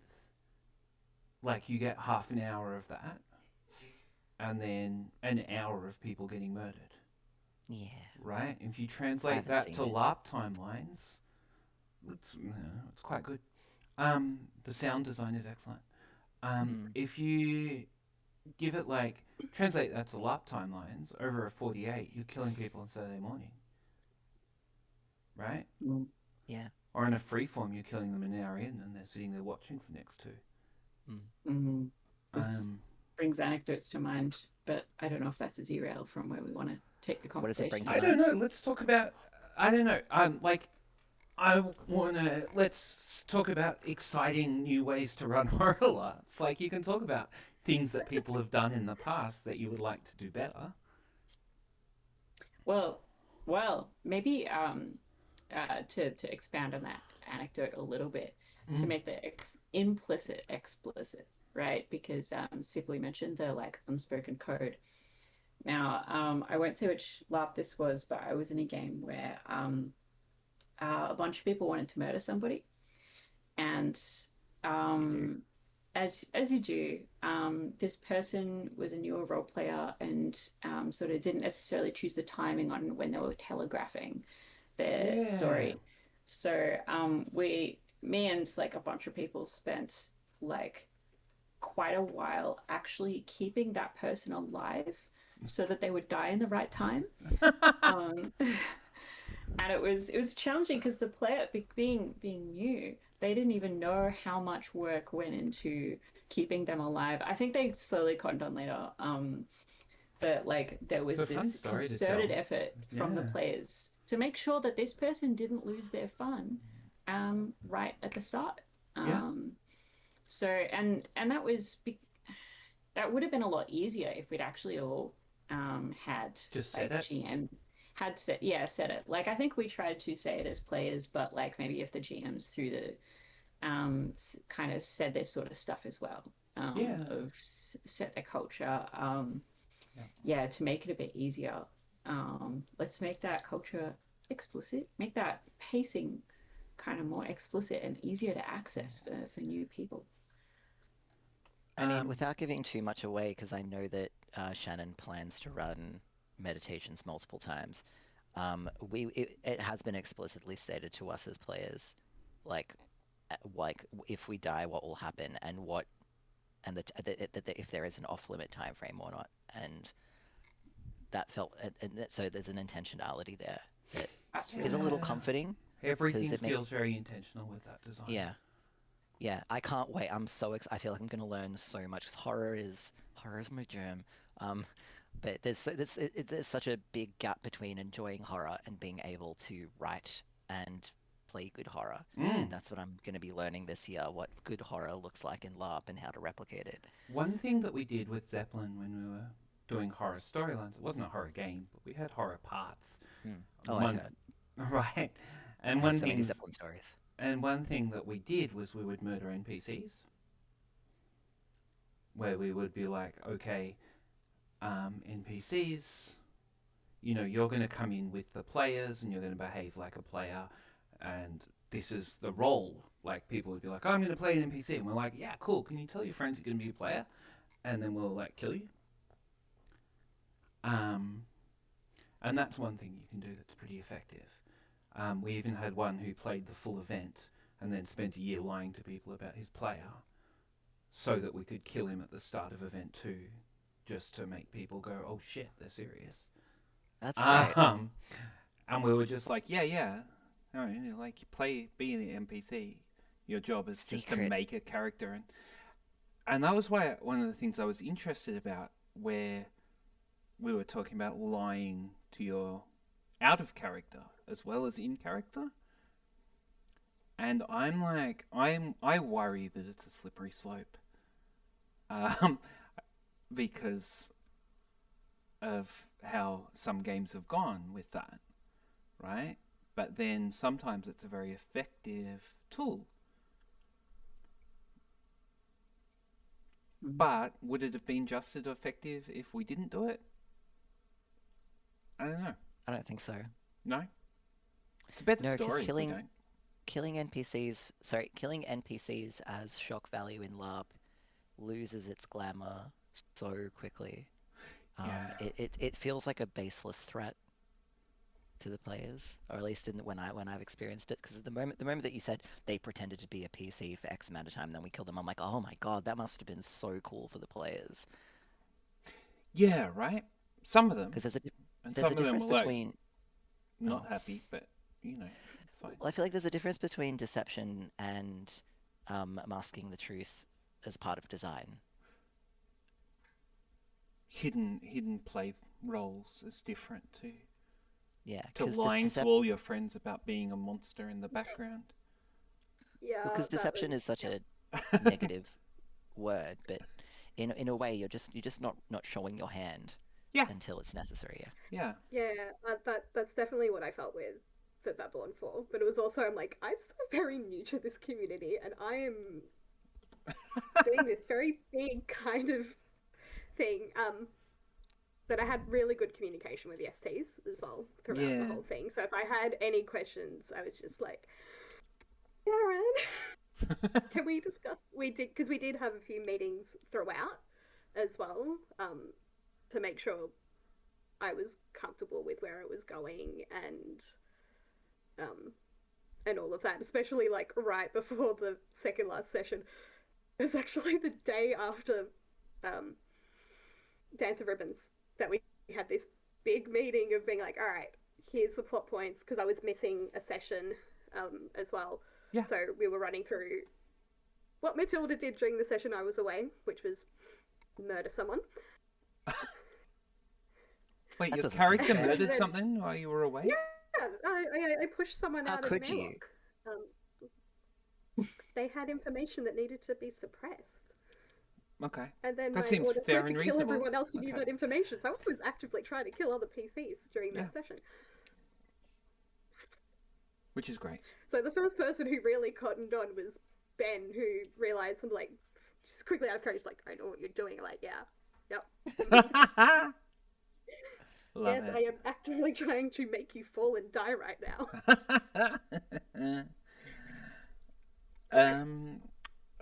Any response from that, Ben? Ben in the chat? No. Elm, that is an excellent point. Elm says, I think in LARP it is easier as a character to inflict horror on yourself than to experience it from the narrative as possibly out of the blue. Telegraphing as an ST and as a player to the folks around you is really important when exploring fear, and I think that's really important. I think it's really important to do consent and to opt in, which in a lot of ways is quite relatively new to the LARP community. The idea of requiring the consent of the players to inflict story upon them is actually quite a new concept. It's so interesting how new it is, huh? It's I feel like the Lost Settlers GMs are learning in real time how to do that. I think that they are doing so well, and I'm so excited Oh that yeah, they're going to run a game. absolutely. But we've definitely like sort of honestly it almost backed them into into a corner as a Yeah. player base, and they're going as gracefully as they can from Well, there. the thing is that at Black Powder, most of that was when we were just like, because Immersive Arts has been pretty experimental generally, and trying to do new stuff. And that was one of the ones where we're like, oh, we actually have to tell the players what we're going to do. I didn't run it, but that was the one where I was involved in some of the design conversations, but I wasn't. That was the one where, yeah, it was really, okay, we actually have to inform the players and they have to opt in to the horror game. And they have to opt into this and that. Which is a thing that the Lost Settlers has been clear about, right? Where Yeah, they're like, absolutely. this is the kind of game, and if you're playing the game, these are the things that you can expect. Oh yeah. It's very so from my experience now, because I sort of started with, I know some people get upset about that with parlor LARPs, with just roleplay LARPs. And then I went to Boffer LARPs, and then I did a bit of dancing back and forth. But when I got back into LARP, it was with a horror-themed Boffer LARP before there was really any talks about consent about it. It was there was consent in that we knew what we were in for going in, but like Yeah. in the moment, yeah. But I feel as though roleplay LARPs without the buffer element definitely onto it way before, and it's like the battle LARPs are catching up now, Oh, and I they're do way feel as though behind. they're way behind, but I do feel like Dance of Ribbons bridged that gap because it had the immersion of what from what people expect from a parlor LARP, but it also still had the buffer LARP elements. And now that it's sort of taken those two subgenres and mashed them together, essentially, it's people are going away from that back to Swordcraft, back to Enclave, being like, shit, we should really Should do point this. out, yeah, like Hobbits as well. Like Hobbits actually did a bunch of that consent play. It's just because there were no swords, people, and because the consent play was stuff like, I want to have a fight with you about how I don't like your pie, or about I had a fight with Hayden once over, can I use my big spoon and the goose egg that I bought specifically to use for the big spoon for egg and spoon race? Oh, that was such a drama. There was a huge drama around the correct spoons and eggs for the egg and spoon race. It was like the conflict of the weekend, man. It was intense. and I was trying to use my not specific spoon, and I came prepared with a goose egg. It was amazing. It didn't go, It didn't. Hobbits, but Hobbits it is was like so much fun. Hobbits is not a LARP I think I would ever play, but God, I wish that someone was filming the whole thing so I could like watch it like reality TV after. I Absolutely. think I would enjoy it so much. We had a wedding this year. I'd like a So, proper one. Well, no, a real oh, Yeah. Well, engagement we and had an a hobbit we wedding. had a real engagement and a Hobbit wedding Yeah. cute. after But we it had was a funny Hobbit because engagement the year before. the hobbit the real engagement was people who got LARP married at dance the like 2 weeks beforehand. It was So adorable. there was Um, so much LARP marriage. so much LARP marriage. Very much I so. think it's Yeah. yeah a conclusion of some kind, and people wanted those conclusions. Mm. What are you excited about in 2026, Ridian? One Oh, of the things. oh my gosh, one of the things. Yeah. Um, uh, the first thing that dropped into my head is, oh, I can't wait to finish running the campaign I'm running. Um, Yes. I I Please let love it be it. over. Finally be free of Revenant's Yeah, End and the horrible I trap it's I put you in. I love No. it. I love everything that everyone is bringing to the game, Yeah. but wow, is it a lot of work? It's a lot of Um, work. and like every running laps always is. It's just yeah, the it's the biggest one I've been involved in running. It's got a bunch of players. They care a Yeah, lot. Got a yeah, bunch of players. They care a lot.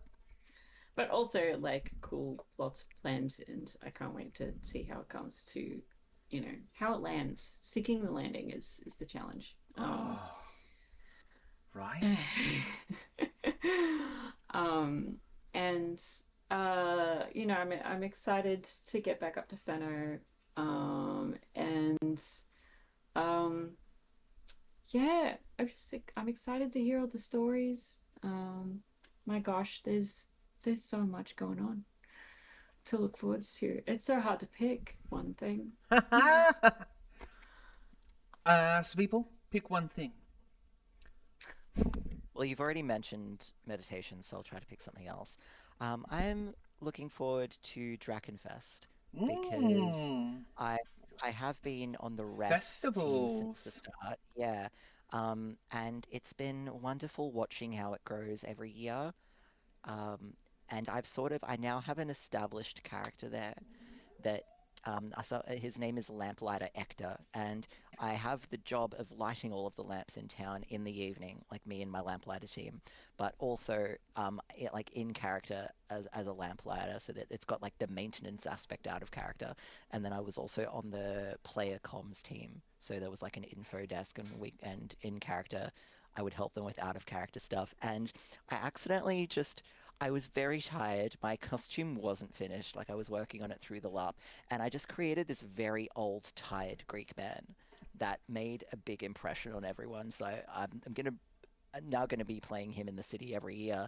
And I met someone on another server who I had no idea who they are, and they're like, "Oh, you were the angry guy who was upset no one was saying please and thank you when they collected their coins." I'm like, "Oh, it's me, yeah."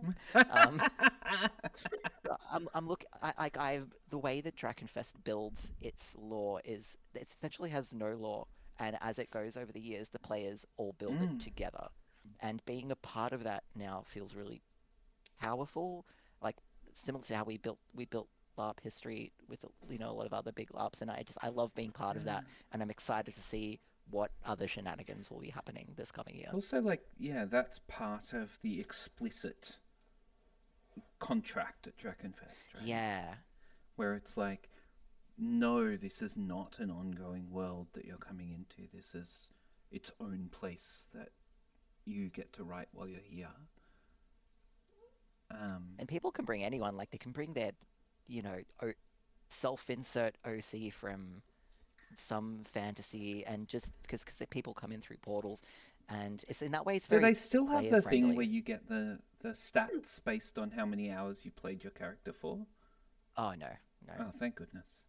Yeah, because I don't know if Germany still does that, but we want it to be accessible to new players every year because I think it doubled in size this year, and we are expecting it to to continue to grow. Mm. So that would just put weird power imbalances. Yeah, it always did. Yeah, I'm awful just idea. glad that. Let's Ugh. not. Nikki, what's something you're excited for? I'm looking forward to trying my hand at running some Yay! stuff. So I am currently writing a freeform. I am on a team to write a longer thing for Caligo. Ooh. And I have put in to run a game that I didn't write myself. I found it online on this website that's just a LARP directory of people who have gone, hey, here's some one shots that we wrote. Feel free to run them at Conquest Sick. with people helping me and Elle, because all three of us are going, we've got some experience at this. Yeah. So we're gonna Awesome. I we're need gonna experience in running, so I'm very excited to get that with your idea. It's intriguing. we're gonna help each other with a game Yeah. that's already written, has been played multiple times, essentially play tested out the wazoo, so we know Oh, it will run. yeah. I love that. So yeah, I so think that's something that not there's not official confirmation yet, but Mm. yeah, there is we'll be running very something at Conquest. much a culture in certainly in Victoria of only running games you've written yourself. And I think that's dumb. So I'm really excited to see stuff like that. Yes, the website. Let me find the website because it was very cool. Yes. Chuck it in the Discord chat and then Taryn can chuck it in the big chat. I'm If I can excited find it again. for more people to come in with new ideas and just be like, yeah, I didn't know that you guys only ran games that you wrote. That's dumb. Because it is dumb, and there's so much that we do that's dumb, and I can't see it because I'm so embedded.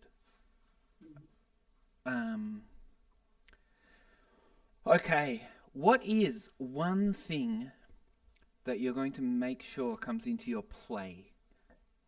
And this is not the stuff that you're running.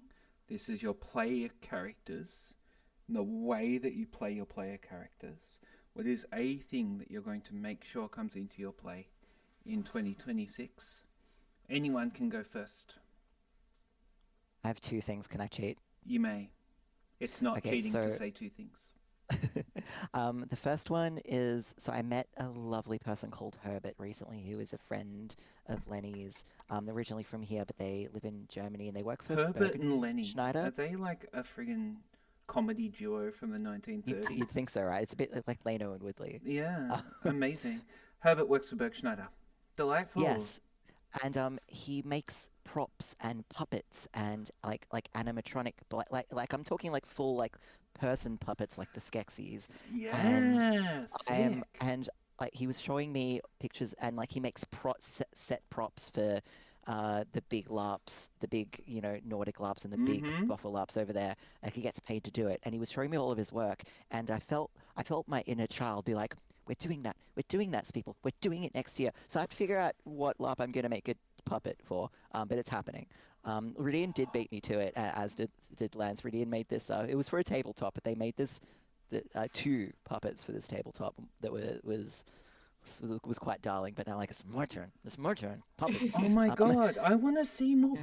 There used to be a culture in Yeah.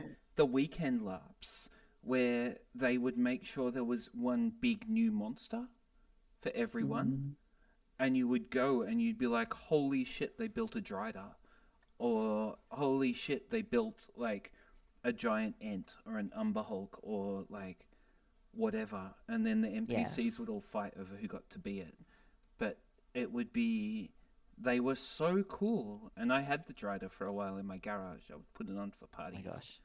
Um, See, I would love to learn to do that stuff. So then if Right? someone wanted something like that for a LARP, they'd be like, oh, Sveeple's done that before. And I'll be like, yeah, I'll Yeah. fucking make you a Skeksis. Yeah. Yeah. Like, we need more monsters, more giant puppet things. Mm. It's one of the reasons I going off loved the Murray Lewis so much at dance. Yeah. Going off puppets, I have a actual Muppet. gosh. and I really want an excuse to use it in a game, Yes. to have a reason to use my Muppet that I got from a coworker, because it was her husband's, and Her he wanted to husband's get rid of Muppet. it. Why would you Because want to it get rid came of a from a Muppet? situationship who was more into him than he was, into her, and she made it for him in New York. I brought Holy it back. shit. Oh my. I will have to hear that whole story at some point. I will, yeah. Where's the I will tell you- Muppet? Show give me a us the sec. Muppet. Show Show us us the the Muppet. Should I go get mine as well? Yes. Yes. Alright. Obviously. My first ever LARP, that changeling one that I went to after my top surgery, my friend Lance, I did share the link with him. I'm not sure if he was playing a changeling that was like, he was just dressed in black with a hood, and he had a Muppet that he'd made. Alright. And that was my first experience. Hang of on, Nikki. Wait till Ridian gets back as well. Everyone Oh my needs to gosh, see the Muppet. I'm so excited. But every now and then when I'm at Lance's house, I'll ask to see his Muppet so I can hug him. I love that guy, man. He looked like a feral sort of Kermit the Frog, but he was blue and he had bling. That's delightful. He was fucking delightful. All right, we're very excited for Muppet time. Griswold. That was his name. Griswold. Yeah. More monsters at LARPs. I think the Black Powder people had some really cool monsters. It was a whole like secret game underneath the main game. I What, the heard. Monsters game? Yeah. They weren't that secret. That was a second secret game. Oh, there was There was a there were like 5 secret games. There were so many secret games at that game. Fuck, And it's bloody really hell. funny to me when people are like, "Oh, Lost Settlers was based on Black Powder." I'm like, "Which part?" But like, I see Like, that definitely inspired by. yeah, it's inspired. It's you can see which element, which group of Black Powder, which game of Black Powder those guys liked the most when you look at their design. Nikki, show us the Muppet. Alright, so there used to be a place in New York called the What Not Workshop. Doesn't exist anymore. And if I for go a while. Schwartz. Okay. Yep. Whatnot. For a while, they then expanded into. I did a lot of research on this afterwards. Of course you did. Into Toys R Us, you could buy kits. Oh my For a while. god, I'm so but jealous. I'm so fucking jealous. Holy shit! Hi, this Oh is my god! Fabian. It's really good. Um, My god. so he has a bowling shirt. I have the ability to give him a mustache as well because the kit came with like a full-on mustache. There we go. for here, so he's just got a goatee at the moment. Oh my Um, god. Oh That's a my fucking god. Muppet. So one day I really want to bring Fabian to a LARP. It's majestic. Yeah. They're That down in is Melbourne. That's incredible. your Yes. Malkavian. The Malkavian I'm The not Open. planning to Malkavian. LARP anytime soon. Fabian is the vampire. No, we're just going to kill Patches just to make this happen. Oh, Oh no, my my gosh. plan. I've got a different Elm, plan for Kill post-night. Patches. No. We want no. I Fabian. tried last session. He I didn't honestly die. tried. Okay. I was Ridian. I went into last session knowing I probably was going to be dead. Okay. So much of my memory Amazing. is before lockdown is a fucking blur, and I'm dying because I've forgotten their name. Failed disaster. It was Veil My name Disaster. is Failed yes. Disaster. Okay, hang Um, on. How do I make this? There we go. Ah! Okay. Hello. Yeah, there we go. Actually, the LARP that, because I made this with Lance. We both made ours at the same time, same pattern. And he used his for a changeling LARP. Yeah. Yeah, Sweeple was telling everyone. Griswold. Oh yeah. Okay. Griswold. Yeah. And that was Yeah, my yeah. first So legal good. plan. Okay. Could you imagine for a changeling LARP? Now that would be fun. Oh my god. Okay, God, I feel everyone, so spoiled. 2026, the year of puppet laps. Let's go. The year puppet love. I have Oh a my box of animal puppets as well because I am a youth librarian. So Yes. I got 1, 2, 3, 4, I got another 9 puppets for Christmas from my family this Oh year. my god, So amazing. Let's I go. have a lot of puppets. We 'Cause need all I love them. puppets all the time. But this is Very my fun. most, this is my biggest and most Okay. impressive. So one Actually, thing. no, my Tyrannosaurus Rex is the biggest, I think. Wow. My character did a lot of Sveeple, trauma Yeah. healing you've with you've failed you've disaster. absolutely derailed the entire I'm so stream by sorry. mentioning I'm Muppets. not sorry at all. I'm not sorry at all. Holy crap! You've got a Muppet. You've got your own. The thing that's really These fun guys are about incredible. Muppets for LARP as well, it's got to be said, is that it externalizes your sense of character from your own body, which is we don't normally do that in LARP, right? Normally our No, character is our body. you embody your character, right?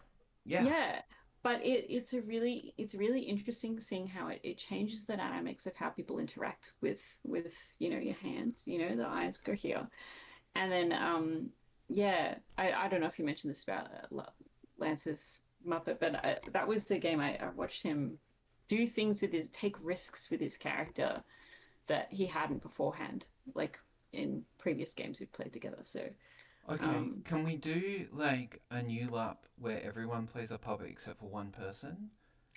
yeah, We do it like Yeah. a that's the Muppet rule, movie. right? Yeah. Yes. And 2 to just 1 like, human in the and Muppet they have movie. to play it as straight faced as possible. And okay, that would be incredible.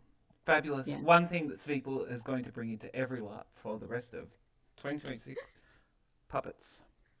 Puppetry, more big monster I just things. found It's absolutely I've got sick. so many puppets I could do that. I know you could do it. It'd be great. This is your new freeform. I don't know what your old I'm freeform was, already but it's not writing as one. good as this. Okay, Ridian, tell us what is a thing that you are going to bring in to your play in 2026? Okay. Uh. Ooh. It's good I that I'm should trying to forewarn you pin all it that I'm going down, to cheat on this question. But yeah. and I'm kind of going back to a moment that I had in the LARP in the Babylon 4 lab in the last year. Mm. A moment of slowing down and asking another character, but how are you really? Because So like there's sort of like, oh, when you're playing an ambassador, right? There's layers of like, there's the political face people are putting on. There's the secrets. There's right? the so I think the thing I want to bring in is going, how do I crack through? How do I create a vulnerability that cracks through the veil of secrets? That thing that makes you go, oh, I've got my faction that I'm talking to. Yeah. Um, How do I get uh, people to be human in their characters? yeah, how do I get them to slip with or want to slip with a secret? Not because I'm trying to metagame, not because I'm trying to ruin their plans, No, but but because they because think it's the most interesting story to tell in that yeah, moment. I love that. That's fantastic. That's if I can bring that to a game in 2026, I'll be very happy. Excellent. Nikki, other than Muppets, what are you bringing Other to than saying every. it. Yeah. What are you going to bring into your Um, play in 2026?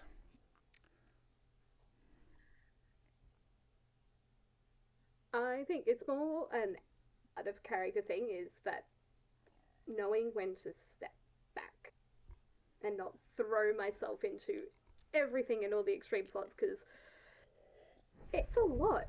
Um, my October was freaking huge because Mm-hmm. I did 6 characters over 5 weekends, Well, and one of them died, one of them got married, one of them was hunted, and all of that. Another one came out and was like, "Hey, I've been the bad guy the whole time," and then I got to be a hobbit. The Hobbits is such a good cleanser for every other lap. It was You're just such a like, good cleanser, but I went real hard, and it was yeah, a lot. it's a And lot. I've got to be like, no, it's okay. I don't have to chase every plot. I don't have to do all the big plays all the time. I can just be. You're gonna eradicate FOMO. Yeah, Yes. yes. Um, and I know that there'll be LARPs I can't go to this year. As much as like I'm looking at like pilot season, going, I'd love to do that first one. I'm gonna be coming out of Lost Settlers. I can't manage that. Don't I don't can't say manage. that. Don't say that. I want to do both. I I Do. can't. I know personally I can't do both. That's fair. Um, Sorry, Josh. and I've got to You can't have a Muppet at deadline. Um, maybe I'll make Fabian a very lovely courtly yeah. outfit. Bring him to And Fields bring him to Glory. Fields of Glory instead. Delightful. Um, I really like that idea of being able to step back, and I think that it's something that we can all, like, it's something you sort of need to do, or you die. Yeah, like the only reason Patch has got a weird big role in Midnight in Melbourne was because we were like, oh, it'd be funny if the really weird little bowerbird Nosferatu was Keeper of Elysium. That would be And fun. it was incredibly funny. Yeah. Remains so. And I had people think I was the Primogen last game because people knew Patch. It's like, That's so funny to me, though, the idea of Patch being Primogen. oh, there are Patch is your most gremlin. yeah, and Max Twist, our lovely Toreador, keeps pitching the idea of Patch being Prince. Max Twist was also pitching the idea of my character being Prince just so he could murder him. I don't know. We don't Yeah, listen to but, Toreadors anymore. No, but it's just the stupid idea. I'm like, you do not want Patch as Prince. Mm-mm. Patch would make it law No. in the mask enshrine it in the masquerade that we all had to collect things for them, and like bring like little like tithes All- at the all start the of Elysium, trinkets are just trinkets. So the idea of being able to step back, it's beautiful. Take some time, do some stuff that's not everything. Yes, Ridian? Oh, just on stepping back, something that really helped me this year was stepping back from Dancing Ribbons, was Yeah. hearing the beautiful stories from new players, especially, knowing that by stepping back, I made space for new people, because it was a limited ticket run, right? Not Yeah. everyone can play. Being able to go, actually, I think a new person is going to get more out of this experience. And my budget will thank me. It was really, really nice to hear that all the beautiful stories from new people, or like other members of the community who finally got to play this. And on top of that, like the very sweet stories that there was a sense of continuity that the stories that I had placed in there lingered on because other people kept them alive. So it made me feel like I wasn't missing out in a little way. Thank Yeah. you. We hear your burden and we will help you carry it. I heard that that's what you all did at the end. I'm just like, oh my god. Yeah, because Ridian and Fee invented it so we could overthrow Gavin with it. But then it got a life of its own. Meanwhile, I was off in the Amorian pub at that point, getting drunk. Oh, right. Oh, that reminds me. Will's here. Hi, Will. Welcome to the chat. Hope Punk is not something over. Yeah, Josh, if you would like to do like a 30-second explainer of Hope Punk in the chat, that would be cool. Jay Crafter would like to know if Freya has killed Tonbury in the backgrounds, people. I think she might have, but I didn't see it happen. Fair enough. Thank you, Elm. Making space for yourself as an act of care and as gift to others is really cool. It's so cool. It's the best thing. It's genuinely delightful. So generous. Such a helpful thing to do. It is the year of Salacious LARP. It is the year of Slut LARP. It is the year of Flirt LARP. Watch us go. But I forget. don't you dare. I see you, Slag. Sorry. And I was about to drop Will in. Oh, fair enough. Will just came out and I forget we're having a completely unrelated conversation. Will just like looked at us at one point, like last month, and went, "Next year, I'm going to be sluttier. It's going to be my slut year." And I'm like, "Okay, okay, buddy. Thanks, Will. So proud of you." Love that. Love that. You would have been I'm so just proud gonna of the conversations we were all having put this in here. on Sunday night at Dance Ribbons at the Lays table, because we were talking about what solemnus looks like to us. Oh yeah. Mm-hmm. Hope punk is essentially the idea that the world is dark and awful and grimdark, but instead of grimdark or cyberpunk, where the point is that all you can do is go into the orphan crushing machine in as cool a way as possible. It's your job to have and create and have hope and be a light in the darkness, and that's hope punk, and it's so fucking good. That Um, feels Looking forward to hearing all the stories from this one. very much like it's based on Hope in the Dark by Rebecca Solnit, if anyone else has heard that. The very, very beautiful book. It was given to me by like people in the urban planning scene sort of talking about climate grief. So it's very much like if you feel grief, big grief for the state of the world, read Hope in the Dark by Rebecca Solnit. I'll just put the book Seen it at title work. uh, in the if only I chat. worked in a library, I could find it. There's I'm. If we don't have it anymore, I will be like, hey, acquisitions people, please buy for me. there's Fabulous. this amazing quote. Hope is not a lottery ticket you can sit on the sofa and clutch, feeling lucky. It is an axe you break down doors with in an emergency.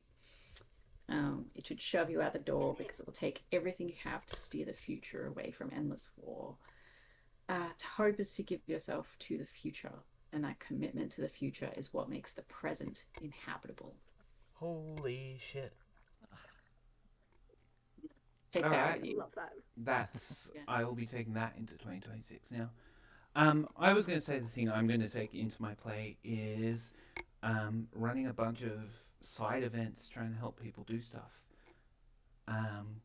This is the year when I make this Twitch stream happen as regularly as possible. This is the year when I run a calendar so that people don't have to have a frigging 15 social media accounts to keep up with LARPs. This is the year where I am going to make a conference happen. Right? Yeah, that's going to happen. We're going to make a conference happen. Yeah. Like a proper let's talk about LARP as a like academic like a pursuit. GCAP sort of thing. Yeah. Oh, Yeah. very good, very good. Yeah. Like fucking absolutely. Oh, thank you, Will. That's so nice. I'm glad. Yes, that's my. Also, I'm gonna play a fuck ton more than I did last year, and be way more salacious.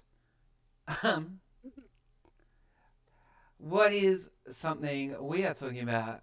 A hope being an axe that you break down the door with in an emergency. And my question that I promise I had on this list before Radiant said that. I saw it. Thank you. What's something I hope for in 2026 in LARP? We all have our real world hopes, but for now we're going to keep it stuck to the LARP. Something I hope for in LARP, either individually or community wide,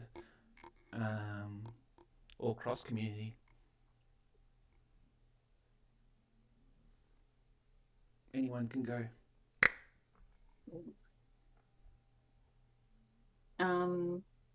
Well, I can break out my feminist agenda, which is that I hope that we really facilitate more GMs with diverse gender experiences, as well as in general trying to continuously make the community more more diverse in general. Make it just easier for people to crack in, because I know that the culture can be sort of, people kind of get in and have an experience and go, whoa, this is cool, and whoa, I've been hit with this and the entirety of this subculture at once. Um, like navigating everything. Right? Yeah, it's. I hope we can make it more accessible. Love it. Yeah. And I hope we can support diverse creators. If only somebody ran a Twitch stream where there weren't any cis men on it. No, I love I cis fooled men. you all. I love cis men. I have cis men on my thing all the time. But it's nice for them not to be the Not dominant today. force in in every conversation. Fabulous. Sveeple, what do you hope for? Gosh.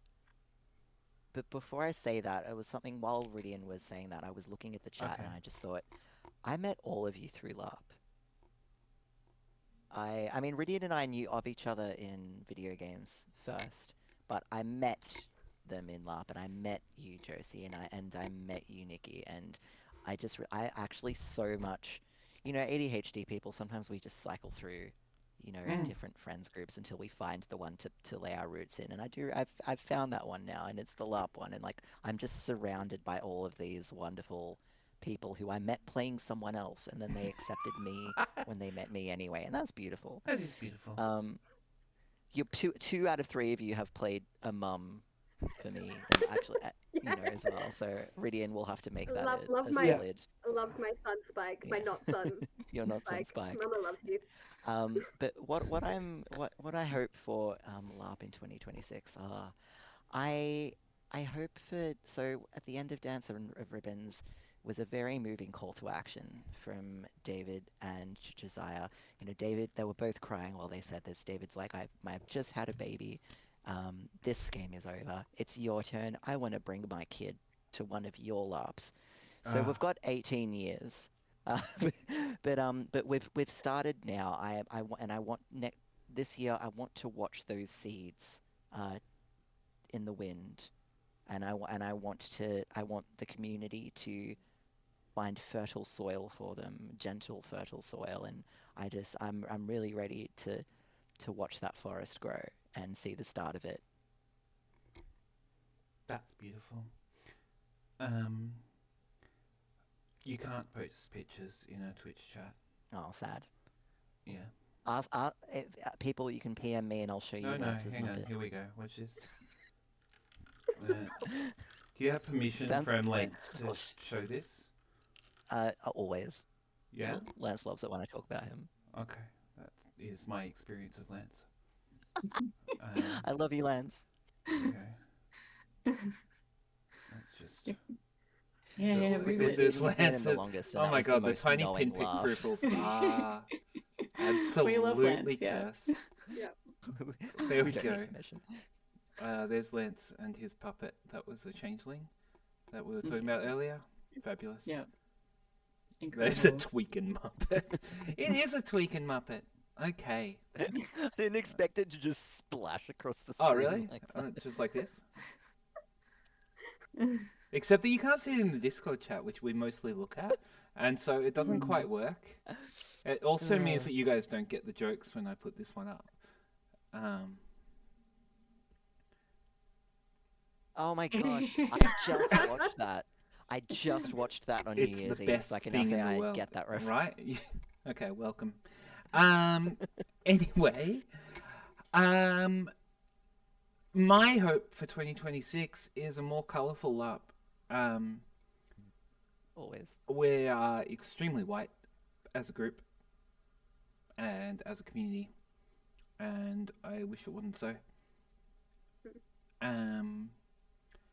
Anyway, so there's that. My other hope is that the scene keeps moving forward, that we take the lessons that we learned from these games and push forward. Like, my favorite thing about the Dance of Ribbons is that it learned the lessons Black Powder had to teach, and then made something new and different. Like, I don't want to 5 years from now be playing, another dance that's the same. I kind of want to play the Dance of Ribbons without the horror game, where we just go and have a nice time. Like, that sounds fun. But it's not the art form, right? I want the art form to keep moving forward. I want it to be more interesting and more new and more different. I want people to take those lessons and push. Nikki, what are you hoping for? Uh, In the chat as well. Put your hopes in the chat. I'll read them all out at the end, or make other people read them all out. yeah, I just want to see so much more new, different things. Just seeing what people come up with and try and not be scared to fail. Yes. Like, I'm trying to be really cognizant of that in writing my freeform, because I'm a bit of a perfectionist with my own stuff. That I need that push to be like, no, it's fine how it is. And I did get that at the start of last year when Caligo did a writing day, and I was using that to write the first ever tabletop game that I'm currently GMing now. And it sort of pushed me to that point of it'll be fine the way it is. And the guys I'm running it for, we've been role playing together since uni, so over a decade now. And they've been so enjoying it, which I'm like, yay, because they would not hesitate to tell me if it was crap. We know each other That's that the well. best. We Those give are the each other people we that need. much shit that they would tell me if it wasn't working. Yeah. Because we've done that before when people have tried things in the group. It's not working. We're gonna stop. It's and take a step back. But we've been going for quite a while now. We've still got a lot more to go in this game, and they're enjoying it. So that's good. Knowing that, I can write a story for roleplay that people enjoy, and I'm like, when this is done, it's never going to be perfect. I've got to put it out there and let other people just experience it, and trust they'll let me know what can be fixed. And I want that for everyone else as well, to be like, do it, and you might not do well, but this community will catch you and help you. Fantastic. I love that. Yeah, I mean, I think that was one of the things for this stream, right? Where there was so much stuff that I'm like, I want to have this ready and have that ready. I want it to be, high quality and blah, blah, blah, blah, blah. And if I kept all that, I would never be doing it. I'm just like, fuck it. Yeah. We'll just run and let it happen. And if it gets more professional as it goes, great. And if it doesn't, it doesn't. Ash. Ash hopes that they can get more confidence to approach people this year. I love that for you. I really enjoyed our time playing together as Hathwood team. That was awesome. General Kurt, who I think is Ben. That's Ben. Yeah, I'm just hoping the spirit of collaboration stays alive. Had a lot of fun crafting worlds and stories with people. There's so much cool depths in these LARPs that I'm excited for people to get to engage with. Yeah, right? And confirm Ben is an amazing collaborator. If anyone gets a chance to collaborate with Ben, do it. I've only heard good things. The best. So fun to play. Elm, I hope that this year it has some opportunities to learn new things. Last year I settled into a new creative practice. This year I hope to expand it. Sustainably, hopefully. Don't burn out. Plus, work with new people in the scene and make a ton of art for games. Fuck yeah. I want to do it more of that too, That's a good idea. More art for games, right? Yeah. Like, just draw stuff and stick it in the I've rule already books. been going, who can I ask for art for my freeform? Because I have ideas of what I would like done.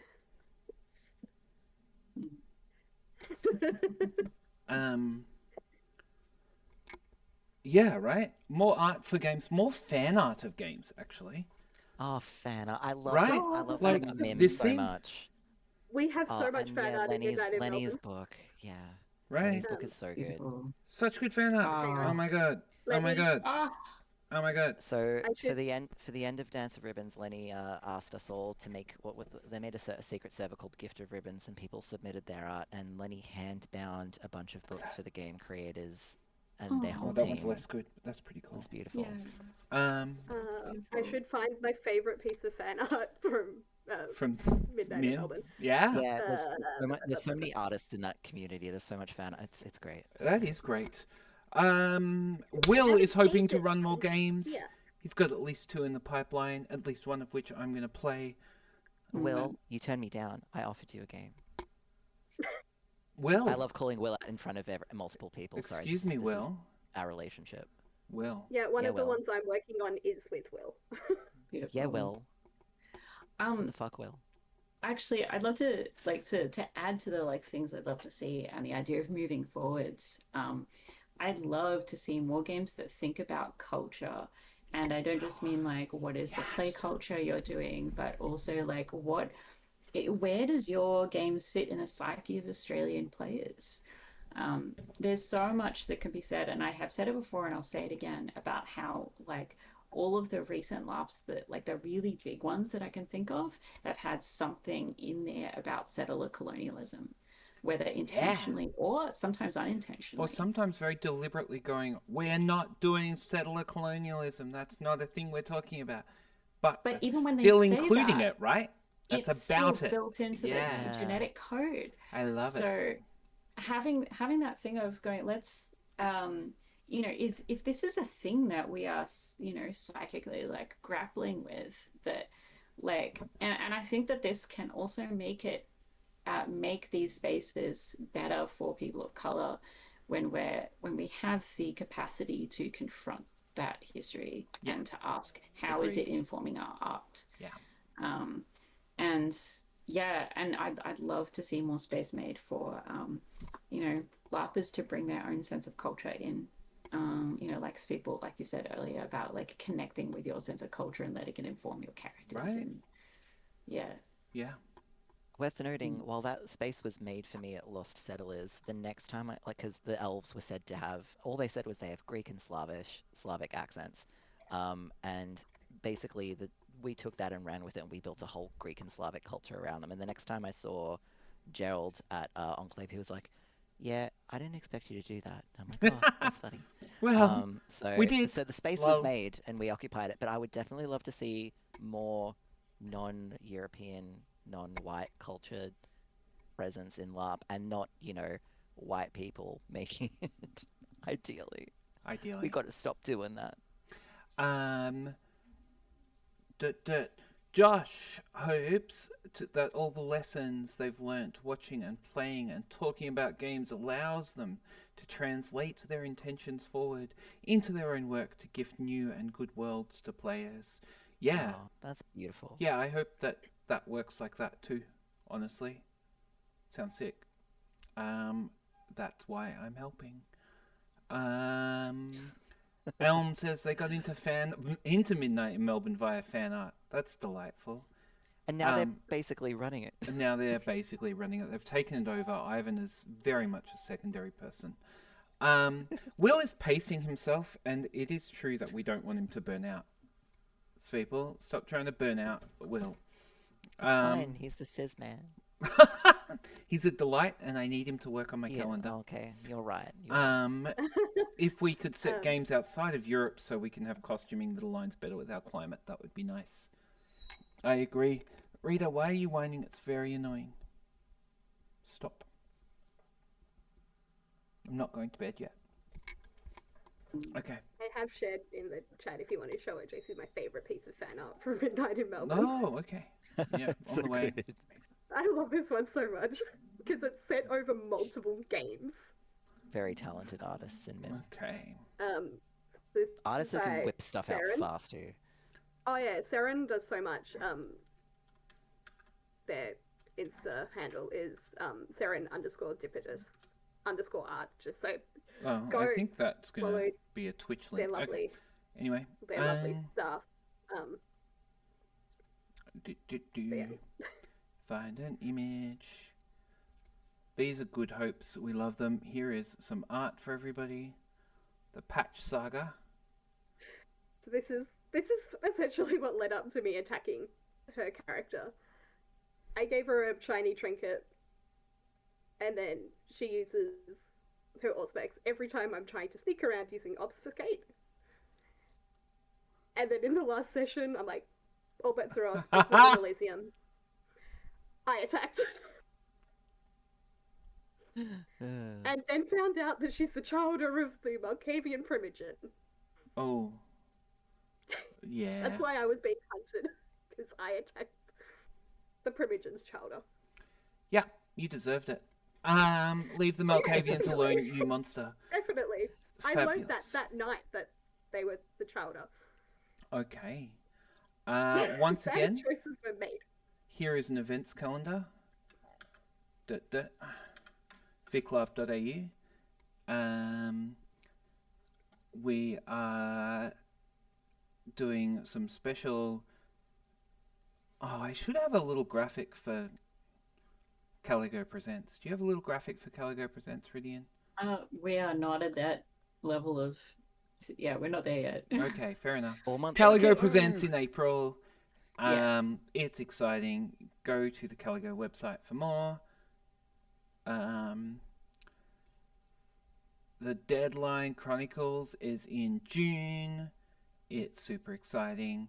For more details, sign up to the Immersive Arts Melbourne thing mailing list, or alternatively, you could bug Josh, Feral Cryptid, in the chat. Fields of Honor. If you want to know more about that, you can talk to Hat. You can bug Elm in the chat, apparently. Or Will. Or David. Or Josh. You are. Anyway, those are exciting. We're all very excited for all of that. Harbour Towdown in November. Lost Settlers in May. Lost Settlers is, I think, currently sold out except for one of the factions, but there is a waiting list. Yeah, there you go. And it's in June. June. It's very start of June. Anyway. Yeah. I run a calendar and I still don't remember them all. It's fabs. Last words from everybody.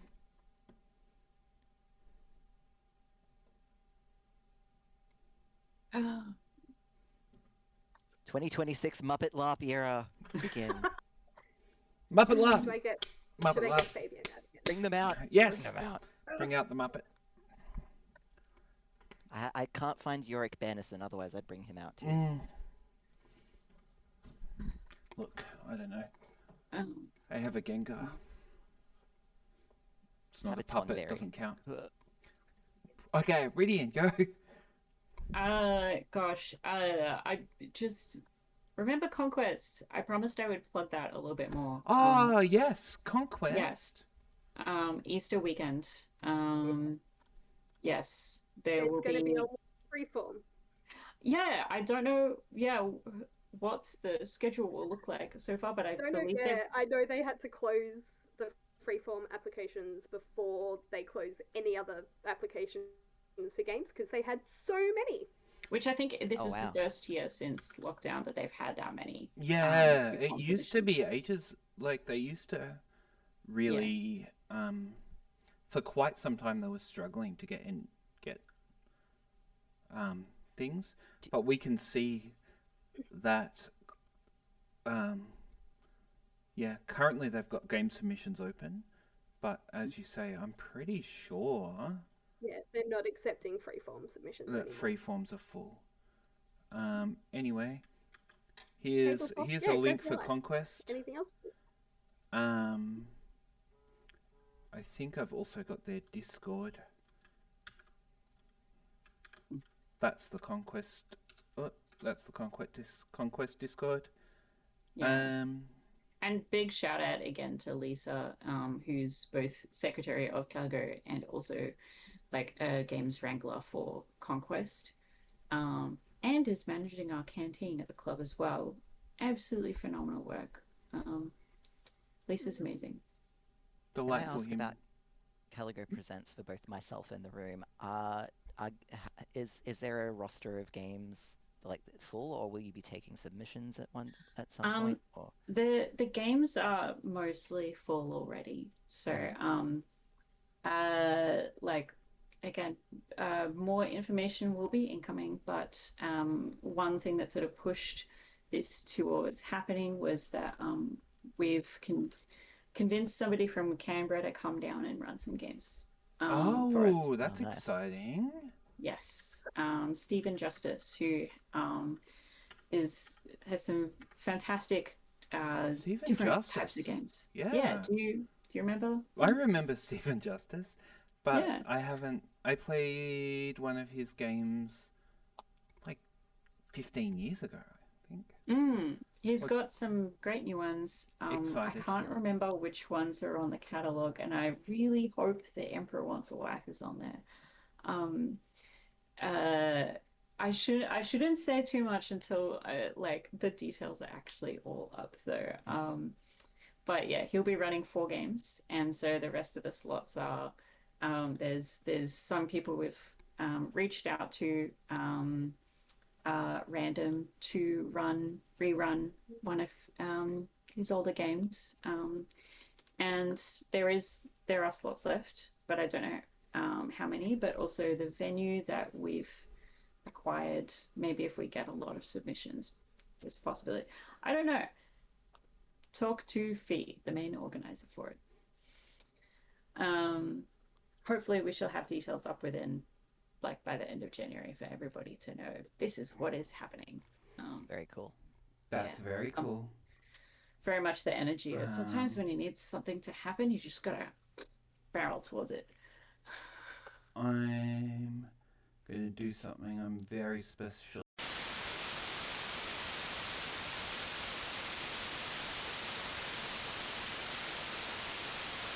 Don't ask me about that. Okay. Um, Hey, Mum. yeah. Don't ask. But the anyway, all very exciting. There is so much cool stuff. Have we all had a chance to do our final cool things? I think so. Any final cool things from the chat? Do. Nah, they're all boring. I mean, I love them all. Thank you, They're chat, for being typing. here. It's so delightful. A conquest Was show. 11. Yes, a conquest show. We could go through the just like roll through the order and have a chat The about set them all. list. Yeah, that's a great idea. I love that. Thanks, Will. Good idea. This Twitch team does rule. You're right. And it can only grow from here. Golden age of LARP, you guys. Like, watch us go. I have not been as excited about LARP as I am coming into this year. I have not been this excited for a decade. This is sick. It's going to be great. Muppet ear, Muppet ear, Muppet, Muppet, Muppet ear. I'm sorry. I'm not sorry. I'm not sorry. I can't click on Thanks, things everybody. anymore. Thanks, everybody. It's so tempting to just keep talking and keep bringing out stuff, and it's like, oh, it's getting on. It's getting on. Thank you, everybody. There are links in the chat. It's pretty great. Love you all. I'm going to turn off all these.